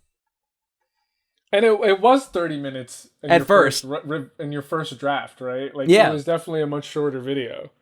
Because initially this video gets scripted in like the middle of like March, like the middle late part of March. It gets like scripted right around the time the Wii U video is gonna come out. And I send it to you, and it's like 7,000 words, and you come back and you have like you got like 15 pages worth of fucking notes. You got had a lot of notes and a lot of additions that needed to be a made new to the tip script. Though. Like I want to just preemptively like get other like this is just for everybody writing. Get eyeballs on your script before you commit, right? Like just another set of eyes is always helpful. Right. Yeah. So anyway, continue, right? Yeah, it was definitely helpful for me. It added 20 minutes to the video. Because and like 5,000 words, right? Yeah, it was 5,000 words is what it specifically added. Which by the way is like for 5,000 words for most people is probably closer to like 28, 30 minutes. If you're reading it aloud. I just talk absurdly fast. And yeah, I was like I was just playing the game. I was like, Banjo is one of the best fucking video games ever made. And I want to talk about it. And I went online, and a lot of the video reviews I saw of Banjo were either really old, or they were like really old reviews, or they were videos that were like, 15, 20 minutes, where just kind of the general overview talking about the game and what it did. And I'm like, no, let me really deep dive and like actually go through sort of level by level and talk about it like that. And sort of bring up ideas and concepts and points I have to make about the general game, like sound effects and all that stuff. I'll bring that up as it's relevant. So I think that A, that gives this video its behemoth length. B, that's why the video is paced the way it is. And C, that's why I feel like it like works. I feel like I'm really happy with how this turned out. And this video, by the way, took like 2 weeks to edit. This was a really hefty. This was the first time where like I really had to spend like a week plus on a video. Yes. But go it's ahead. like it came out good too. Like yes, it was worth it. It would have been so demoralizing if it was like, oh, I don't even like it. Like this came out so good as well.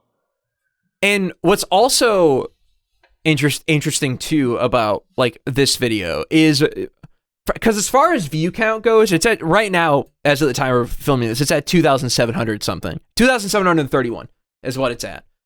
Which is pretty good for any video that hits the 1K up for our channel right now is a huge success. Anything that exceeds the sub limit, I always like. That's been my rule. That's been your rule. Yeah, I think that's I think that's pretty fair for us right now. But what I'm really proud of and what I'm really happy with this video is actually the amount of subscribers we've gotten from this video. We've gotten 70 subscribers of our of currently we're sitting at about like 612. 70 of these people came from Banjo, which is like achievement. This is an achievement of a video. Like it's just like an important. It says it's an important YouTube video for Banjo, let alone our channel, right? Like yeah, and I feel like that's why I'm really happy with it. I'm really happy that the average view duration is like 15 and a half minutes on it. Like 31 people stayed to like the end of the video, which is like, oh my god, like unbelievable considering it's 50 fucking minutes. No, I'm really proud of this video. I'm super proud of this video. And it felt like a level up, right? Like, yeah, for all really of did. us. Like, it's like, oh, we can do anything we want, really. Like, we have that in us, and we could do an hour long video if we need to, and it can be good, you know, just as good as anyone else's on YouTube, right? Yeah. And I definitely feel like, this video has played into my theory that like the length of your YouTube video is like probably the most underrated aspect of like the title, thumbnail, intro video combo that everyone talks about. Like just seeing, I feel like people seeing the thumbnail for this video, because we ended up changing it like later on, which I'm glad we did. Because by the way, that's another thing. If you drop a video and you put a lot of work into it, and the title and thumbnail is okay, and you're not really seeing it get the views you think it should, change that shit like immediately, because you will see results. At least on some also level. another tip is just be happy with the product. Yes, that too. Because you made it and it's really good, right? Like I do like keep that in, especially when you're starting out, right? Like us here, like being happy that you made something so good is also in itself a reward, I think. Yeah, I definitely felt the way when this video went up, and it was like finally public and people were able to like see it. Because at that point it was just talk. I was just talking about how I was making this behemoth video, and for it to finally come out and people see it, yeah, it was great. It felt great. We've all had like ideas about making. I'm gonna make this big thing about my favorite game, and you never even really get it off the ground. Yeah, you do. It's like the drafts, but like seeing that process through to the end, it has to be really rewarding for sure. Yeah, and it was definitely brutal, because let me tell you, around the 30-minute mark of the edit, it was like, whoa, like I'm getting tired, like. Yeah. But yeah, you just had to like push through it, and yeah, really, really proud of this video, and please watch it if you haven't. I like that. I like the idea like the summer was like of Turnstyle was kind of lax of videos, and just like because we were making these big meaty summer break worthy videos, you know. Yes. Yeah, definitely probably my favorite video. And you said crown jewel of our channel. I feel like that's pretty accurate. For sure. I think this is like, oh, these guys are, you know, you watch that video, you're like, oh, okay. When they spend time on something, they can really like knock it out of the park. Yeah. And that's what I liked about doing that video. And then the follow-up to that video a month later was the Returnal Ultimate Beginner's Guide, which is our second biggest video on the channel at 10,000 views. Super happy with this video. I'm super happy with this video. I love Returnal. It's just a fucking masterpiece. It's an amazing, incredible game. Another game that was maligned for its difficulty and accessibility. Yeah, it was a huge part of the discourse at the time. I mean, it was the game that reinstated the accessibility difficulty equivalency debate. And again, you open up psychological basic gameplay and then tips and tricks, right? Like that framework just makes the game feel so much easier. And I think though this game you're even willing to be like, it's kind of hard still. Like it's not free. Nothing's free in this game. Yeah. I what I like about the Returnal, about the Returnal guide is the Returnal intro is written the exact same way as the Demon's Souls intro, but it's like different. It's like the same. There's a great joke. Yeah. Definitely watch this one right after to see it. Like the rhythm of it. Yeah, it's funny. I like it a lot. It shows some change between like the Demon's Souls guide and the Returnal guide, because I just remember this, by the way, about the Demon's Souls guide. I used fucking After Effects for the Demon's Souls guide, which I don't think I've done for any other video. It's the only one I used it for. Yeah. And it's just a little cute transition. It's nothing crazy, right?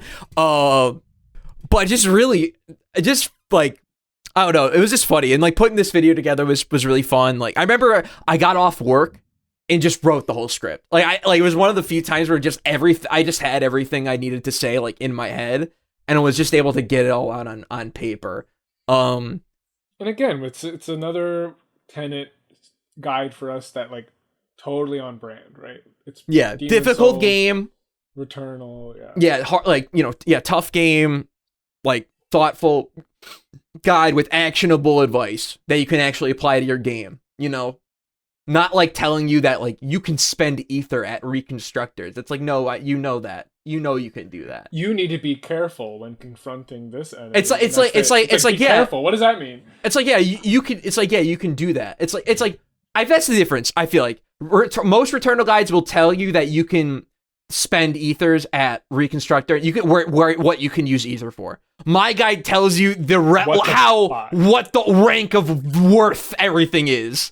And it's just more actionable. And I feel like that's why this video has like, because again, this was another grower video for us where it came out and was like, did okay. It was like fine, like totally average views for us.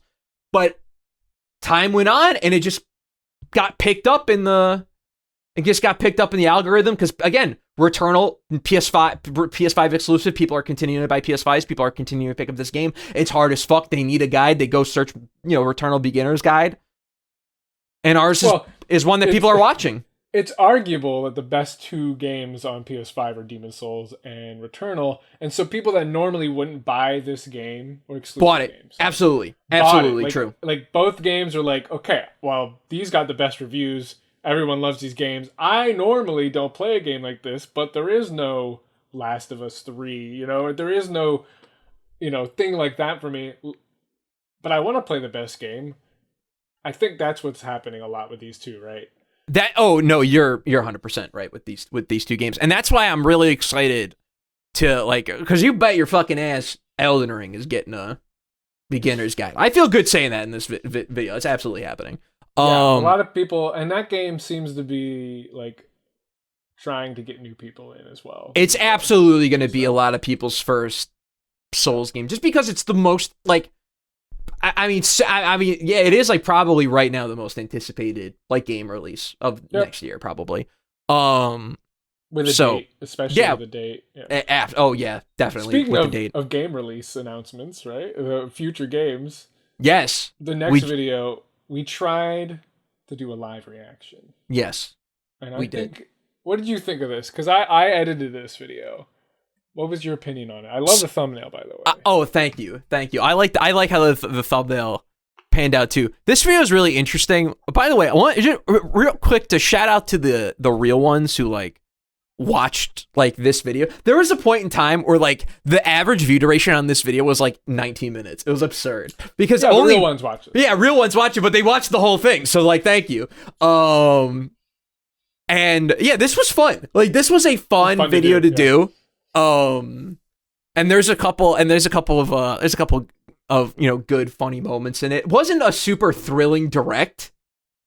So like not like we don't have like too crazy reactions because nothing crazy happens.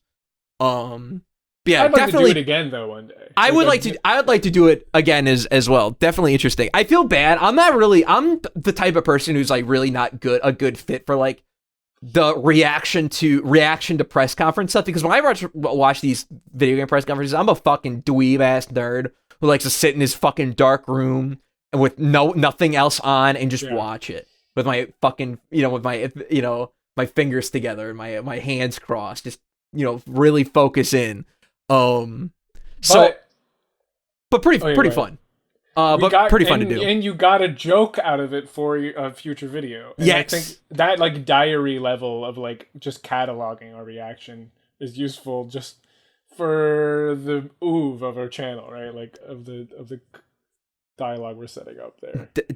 Definitely. So yeah, very, very fun. I can't really recommend reaction content to anyone unless it's like a really like great reaction to something. You'll know if you'd want to watch something like this because you've watched hundreds of things like this. Absolutely, yeah. And I will say it's one of the more edited versions. I cut out a lot of it. It's still a good amount, but like you're not gonna have to sit through some of the nonsense that are in these directs. So we kind of get cut around some shit where just like nothing is of value is really happening. My favorite, honestly, not even a joke, but like my favorite part about this video is when we're like chatting, we're just talking about nonsense the whole time, and then like Breath of the Wild 2 trailer pops up, and we're just silent like the whole time. Like, Well, you can't cut the trailer out, you know? Yeah, it was one of those things. It was like, it's like we can't like cut the trailer, but we're just so in awe of just like trying to take it all in because it's such a big game. Yeah. But yeah, though, fun video. I cringe at myself thinking that Advance Wars was Kirby. I don't know why I thought that. Yeah, I also called Kazuya Jin at one point in that video, so we all make mistakes. We all make mistakes in the heart of passion, right? I can't believe Advance Wars is getting a stupid remake. I just can't believe it. Anyway. Yeah, so following up the Nintendo E3 reactions was my very first turnaround video, which was the E3 2021 all digital this new debacle. show you made, Turnaround, right? Yeah, Turnaround. Explain it a bit. So the initial plan. So as we've talked about, Turnstyle changed pretty radically in February after the Cyber Shadow video, and we only started doing like one video a month, which is just not viable on YouTube. Unfortunate reality, it's just not. You just can't do it. You just can't. I mean, some channels can do it and be successful, but like early on though, you can't just do that and expect it to work out. Is all I'm saying. So I'm like, we need something. We need something in the interim that can happen consistently. So I thought about shows that I really liked when I was in high school and college, like the weekly editorial shows, like Jimquisition, Colin Was Right, Adam Sessler's Soapbox when he was on Rev 3. Just these like 8 to 10, 8 to 12 minute videos talking about something relevant or some piece of industry news or just something relevant in the industry that they would sort of like give their take on. And it would be like kind of like this nice edited video, but it was about like industry topics and less like actual games. And I love the games industry part of gaming. I love all the meta aspects of that shit. And I wanted to bring that energy to Turnstyle just because I'm so passionate about it. And I felt like we kind of lacked it. So I thought Turnaround would be a nice idea to do that. The problem with, which is a through line with all our content, blew up to be kind of like a way bigger idea than it really should have been. So I kind of dropped the idea quickly after doing it just because the videos took a lot. Like this E3 2021 video and the following video, the trophy hunting video, took like a lot of effort. They took more effort than what the initial idea was like worth, if that makes sense to people. Turnaround means quick. Turnaround. Yeah. The initial idea was that the videos were able to get done within a 24-hour time period. In reality, the videos were getting done within 24 hours of time. Like, they were done in 24 hours of time spent. Yeah. But unlike a podcast, they'd be like, there'd be some production value. Yeah. There's like a balance I struggle to hit between what's enough effort versus what's too much effort for the video that's like hurting my ability to work on other stuff that does deserve that level of effort. Is it safe to say that once you figure out that balance, Turnaround will come back? Yes.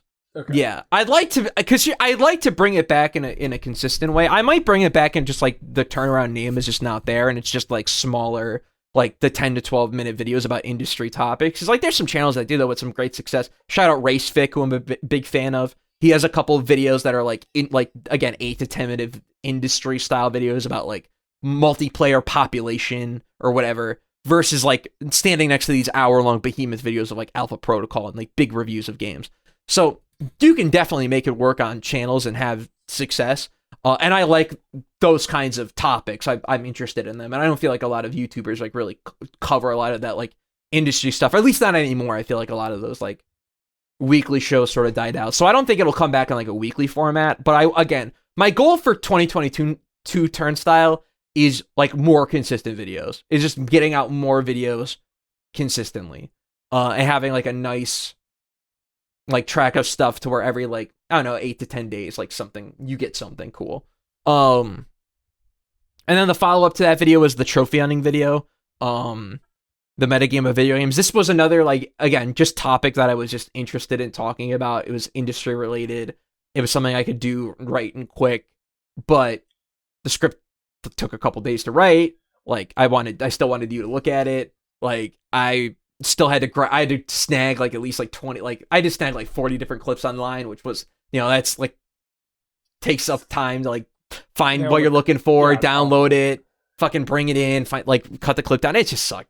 And then it kind of all culminates with the video after the trophy video. Before we move on, these videos are great. Like from I know like making them may have been hell, but like definitely worth going back to. I think it's like just a great vibe, and you cover the topics in a level of depth that the vibe of the show you wouldn't expect, right? Like you really do dig into these things, and so like But on the other hand of that too, I dig into the stuff that I'm interested in digging into, and then I just will openly ignore the stuff I'm not. Because like one of my favorite bits in the E3 video is I say I'm like, and Ubisoft had a direct, and EA had a direct, and Square Enix had a direct, and I didn't watch any of that. Like, and I don't care. Like, I don't care.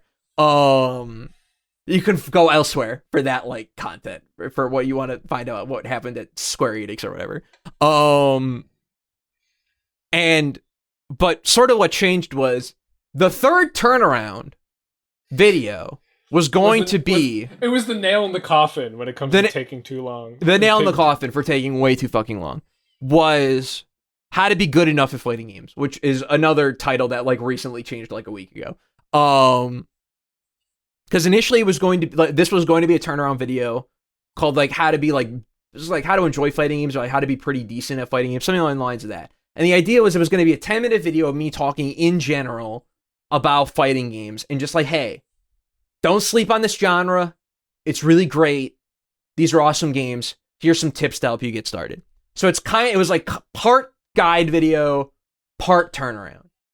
And it initially turned out to, I was like, after starting to like write it and conceptualize the idea, I was like, this is way better. Like this is a better video than a turnaround. So I'm like, oh, okay, I'll kind of focus in on Guilty Gear Strive since that was like new, the new fighting game at the time. And this video just took too long to come out. This video just took way too long to come out. It should have came out like a week and a half, 2 weeks after Strive came out. It should have been a Strive specific guide, for just being decent at the game. And yeah, this is an idea. This is a video that's good. It's a good video, but like a bad YouTube video. It just like the idea is too general. The presentation is a little confusing for people. I don't feel like it was that enticing of a watch, and it just wasn't hitting the audience that it needed to, which were people who don't refuse to play fighting games because they believe they're bad at them, even if they think they might look kind of cool. And that's kind of how I feel about like this video. I feel like the actual content of the video is good. It just wasn't really marketed right, or wasn't really presented to people right, and wasn't the right kind of video.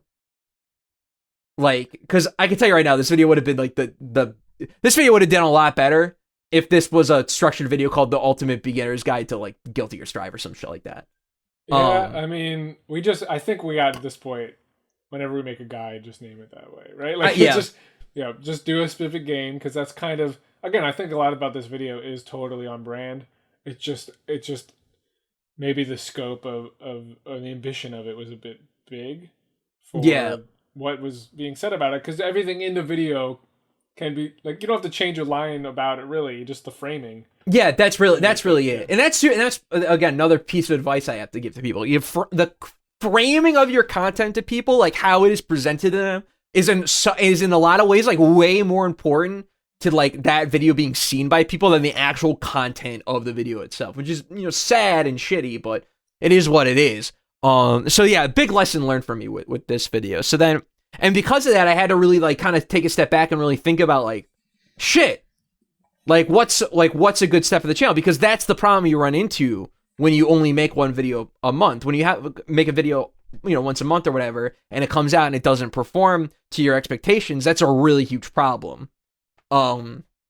Which I would say this is the end of the second era of Turnstyle with the fighting game video. Yes. I feel like we transition, and it takes us a time. I mean, what I'm seeing here is it's about 2 months. Yeah, it's about 2 months. 2 months. And I hadn't put anything out since like February, I think. I finally get on my freaking horse and make a video. How the Gen 4 remake can be better than Pokemon. I think this, like, at least from a framing perspective, like struck a balance that's not quite perfect. I think There's a lot of things I would have changed with this video, but like how we present the video was more appealing Yes. on a level that was like beyond just like hot take moment time period, which it is kind of, but also like, you know, kind of long term general things about Pokemon as a Yeah, series that could go on. Yeah. Yeah, what I love about this video is like the title is great because it's again because with the Nintendo fans you kind of have to be a little positive with them, so it's nice. It's like, hey, here's what these games can do to be better than the previous like remake of this game, and you know we present our ideas. I like that we're both in it. It gives the video some nice pacing. It's not, and because of that it's nice and meaty. Too, it's like it's nearly 24 minutes. Thumbnail's really funny. I'm like, really, that's probably my favorite thumbnail I've made for the channel. Just super like just funny. It tells like a story, like really like, yeah, like good. Yeah, like everything about like the framing of this video I feel like is really good. And as you said, yeah, there's some content adjustments I would definitely like make to this video to like make it even like better. And I think that came from it coming out faster than we'd been making videos. Like this video actually, the turnaround was not as intensive as what we just experienced. Yeah. And in fact, I'd even say like kind of like the turnaround was like perfect for this video. Like I feel like we spent just enough time on the scripting of it. Like we spent just enough time on. See, I think we could have spent more time scripting it because a lot of the issues I have content wise are from kind of rushing through that process. But other than that, yeah, like it had a good pace to the creation. There was never like a week gone by and nothing got done on it or something. Yeah, and it was edited relatively like quickly too. Like I knew you kind of like busted ass and you had to put a couple days into it because again it's a 24-minute video, but like well, that's the thing, right? Like it's 24 minutes. There's a lot of content and it didn't take as long as these 10-minute videos you were making. Or these exactly. That was sort of the thing. So yeah, really happy with how this video come down. And hey, it was Pokemon, it was relevant, and it did really well for us. So thanks for watching that. And it's so funny, like how positive I'm trying to be in response to every Nintendo video where I'm negative on this channel. And so like I really try, and obviously even sometimes I break down in it. If I were to just be honest in this video, it would have been how I know the Gen 4 remakes will fail. Will suck. Yeah. Yeah, like that's what I could have made that video too easily, but I like we were trying. Because yeah, let's be nice. Let's be nice. Let's be positive. We're not trying to gatekeep or be elitist about Pokemon. Like we're trying to be open about it, but and we also want the game to be better. We also want it to be better than Platinum. But this video probably more honestly it would have been something like how I know this game won't be very very good. Or it will be worse than Platinum. Like I could have made that could have been the good game. That could have been it, and that might have even have seen a different type of success too, which is interesting. It just it comes down, yeah. Framing is that's my big takeaway from this podcast. Framing your videos is really important if you're a YouTuber. And I want to, because we're about to transition away from this video. Yeah, I want to bring up the elephant in the room of our videos, which is, man, don't we talk about old games and remakes a lot? And I think there's two reasons for it. I have two hypotheses. One is that's all that gets made at this anymore. Like really, like it's a high percentage. Kinda dub, right? Like yeah, so, kinda. Demon's Souls, the best launch title for PS5. We were gonna cover it. Well, it's a remake. Yeah, couldn't do anything about it.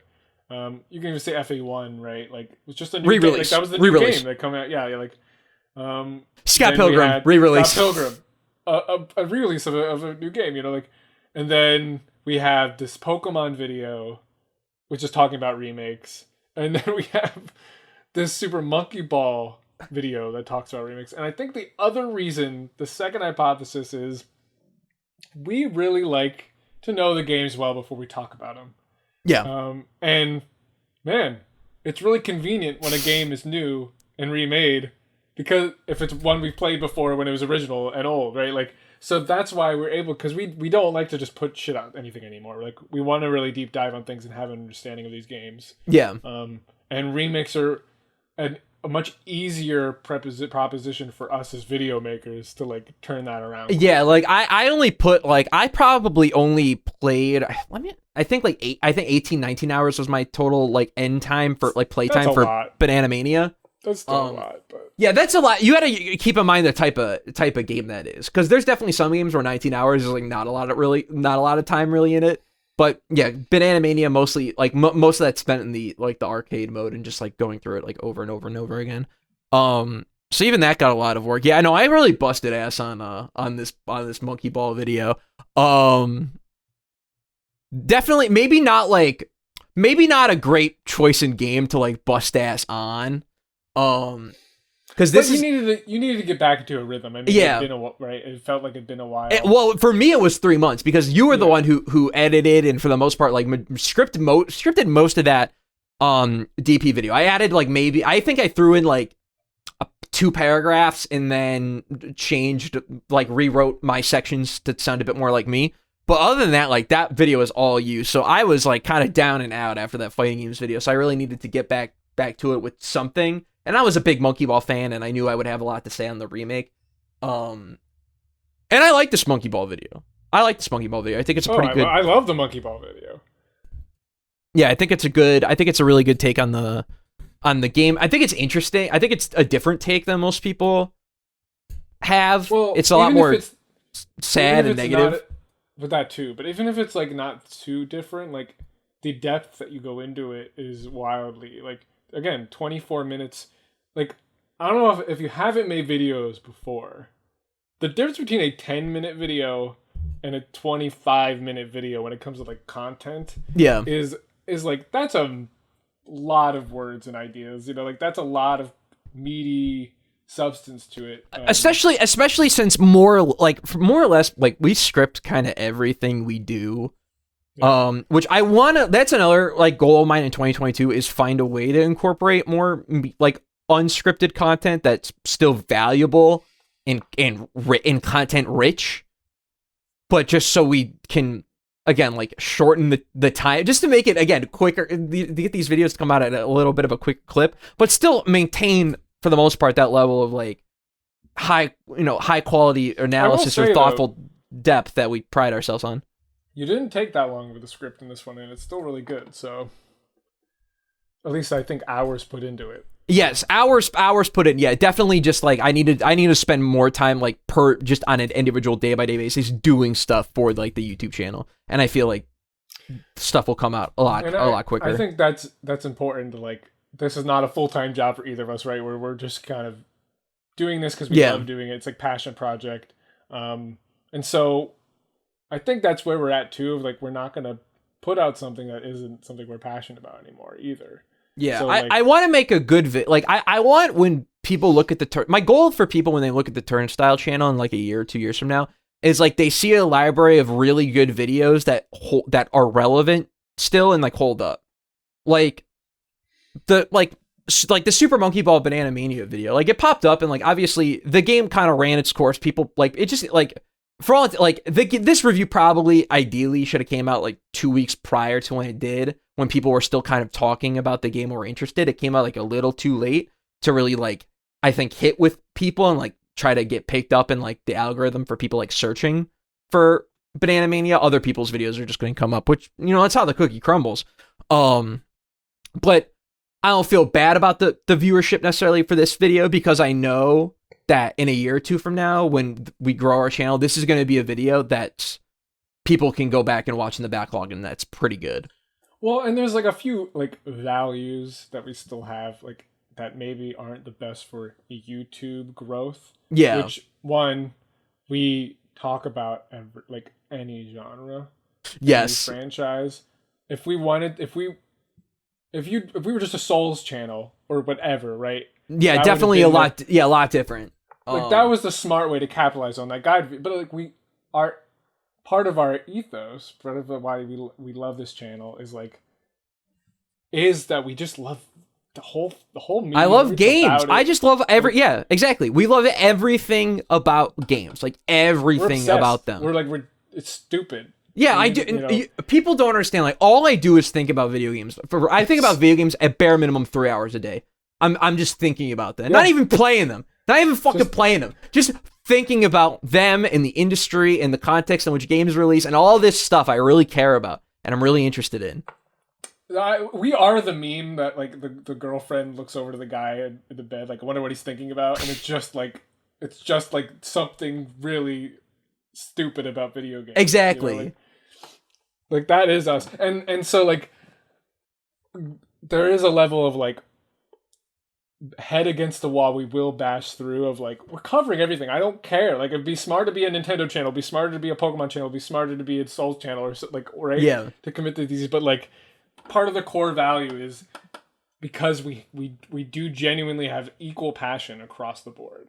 And, and that's my thing. And my hope in again in 2022, something I want to do is like try to bring some like light to some video game series and genres that like I'm a fan of, I've like become a big fan of, but I feel like get a lot of disrespect or get a lot of, you know, like hate, or people sort of leave at the door. I'd like to present these games to people and say, hey, this stuff's good and worth your time and you should play it.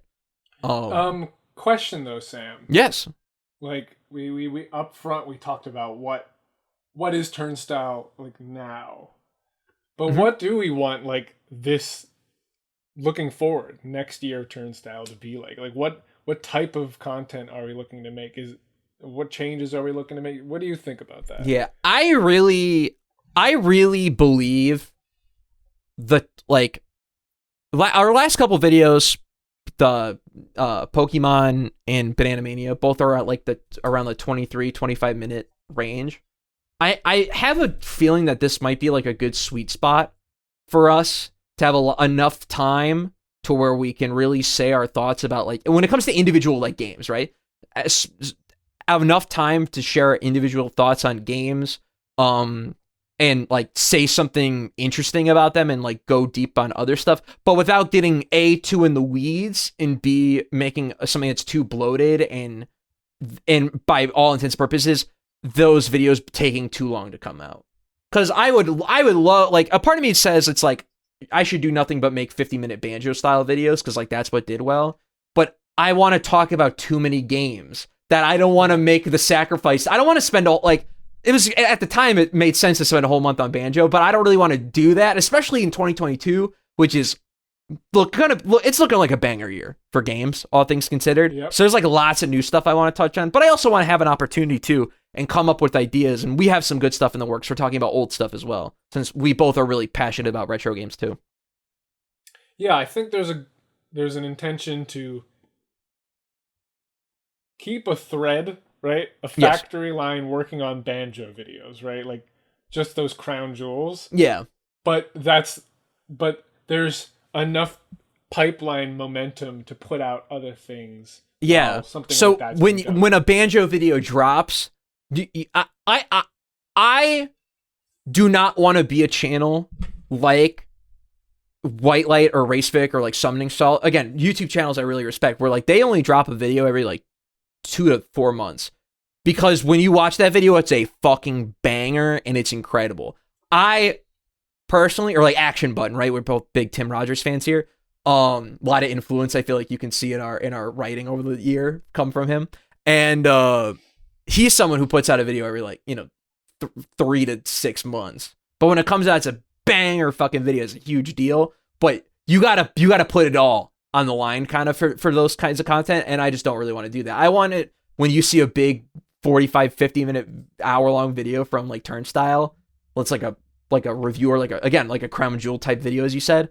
I want that to be like, oh, awesome, one of these came out when you're still getting your pipeline of like your 24 minute, your 25 minute reviews and like your other like editorial style content. Because I want to bring that back as well.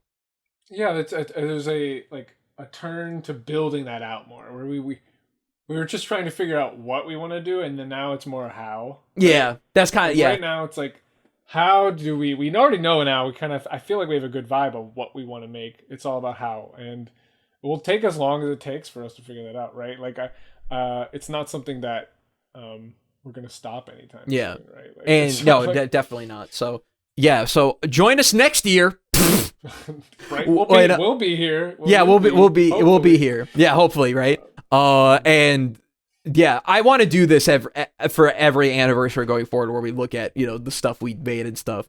But yeah, check out some of our videos. Check out the Banana Mania video. Check out the Pokemon Gen 4 video. Check out the Banjo video. Check out some of our guides. And we're making this right now. Again, we have perspective of being other channels, like 612 subs. Thank you all for subscribing. Thanks. Hopefully that's part of the fun of these. Is like year 2, there's exponential, and then year 3, it's exponential. It's crazy. And that'll be fun because, I don't think we behave or talk like a small channel because we're confident in our content. I think we really like a lot of our content. We think it's really good, and so if you feel the same way, definitely put the word out. Please. When all I'm saying is this, and I'll end the video on this. There's a lot of people who say, when like again, bigger channels who have like Patreon, or like they accept money or whatever, and they're like, if you can't give us money, please share the content. It does more than you think. They aren't lying. They aren't lying when they say that. No, if you share videos, it does help. It does help. They aren't lying to you. They aren't trying to pat you on the back. No, that shit really helps. So please, if you like one of our videos and you want people to see it, please link it, share it with friends, share it on Twitter, share it on Reddit. Please. We really appreciate it. And we love you all.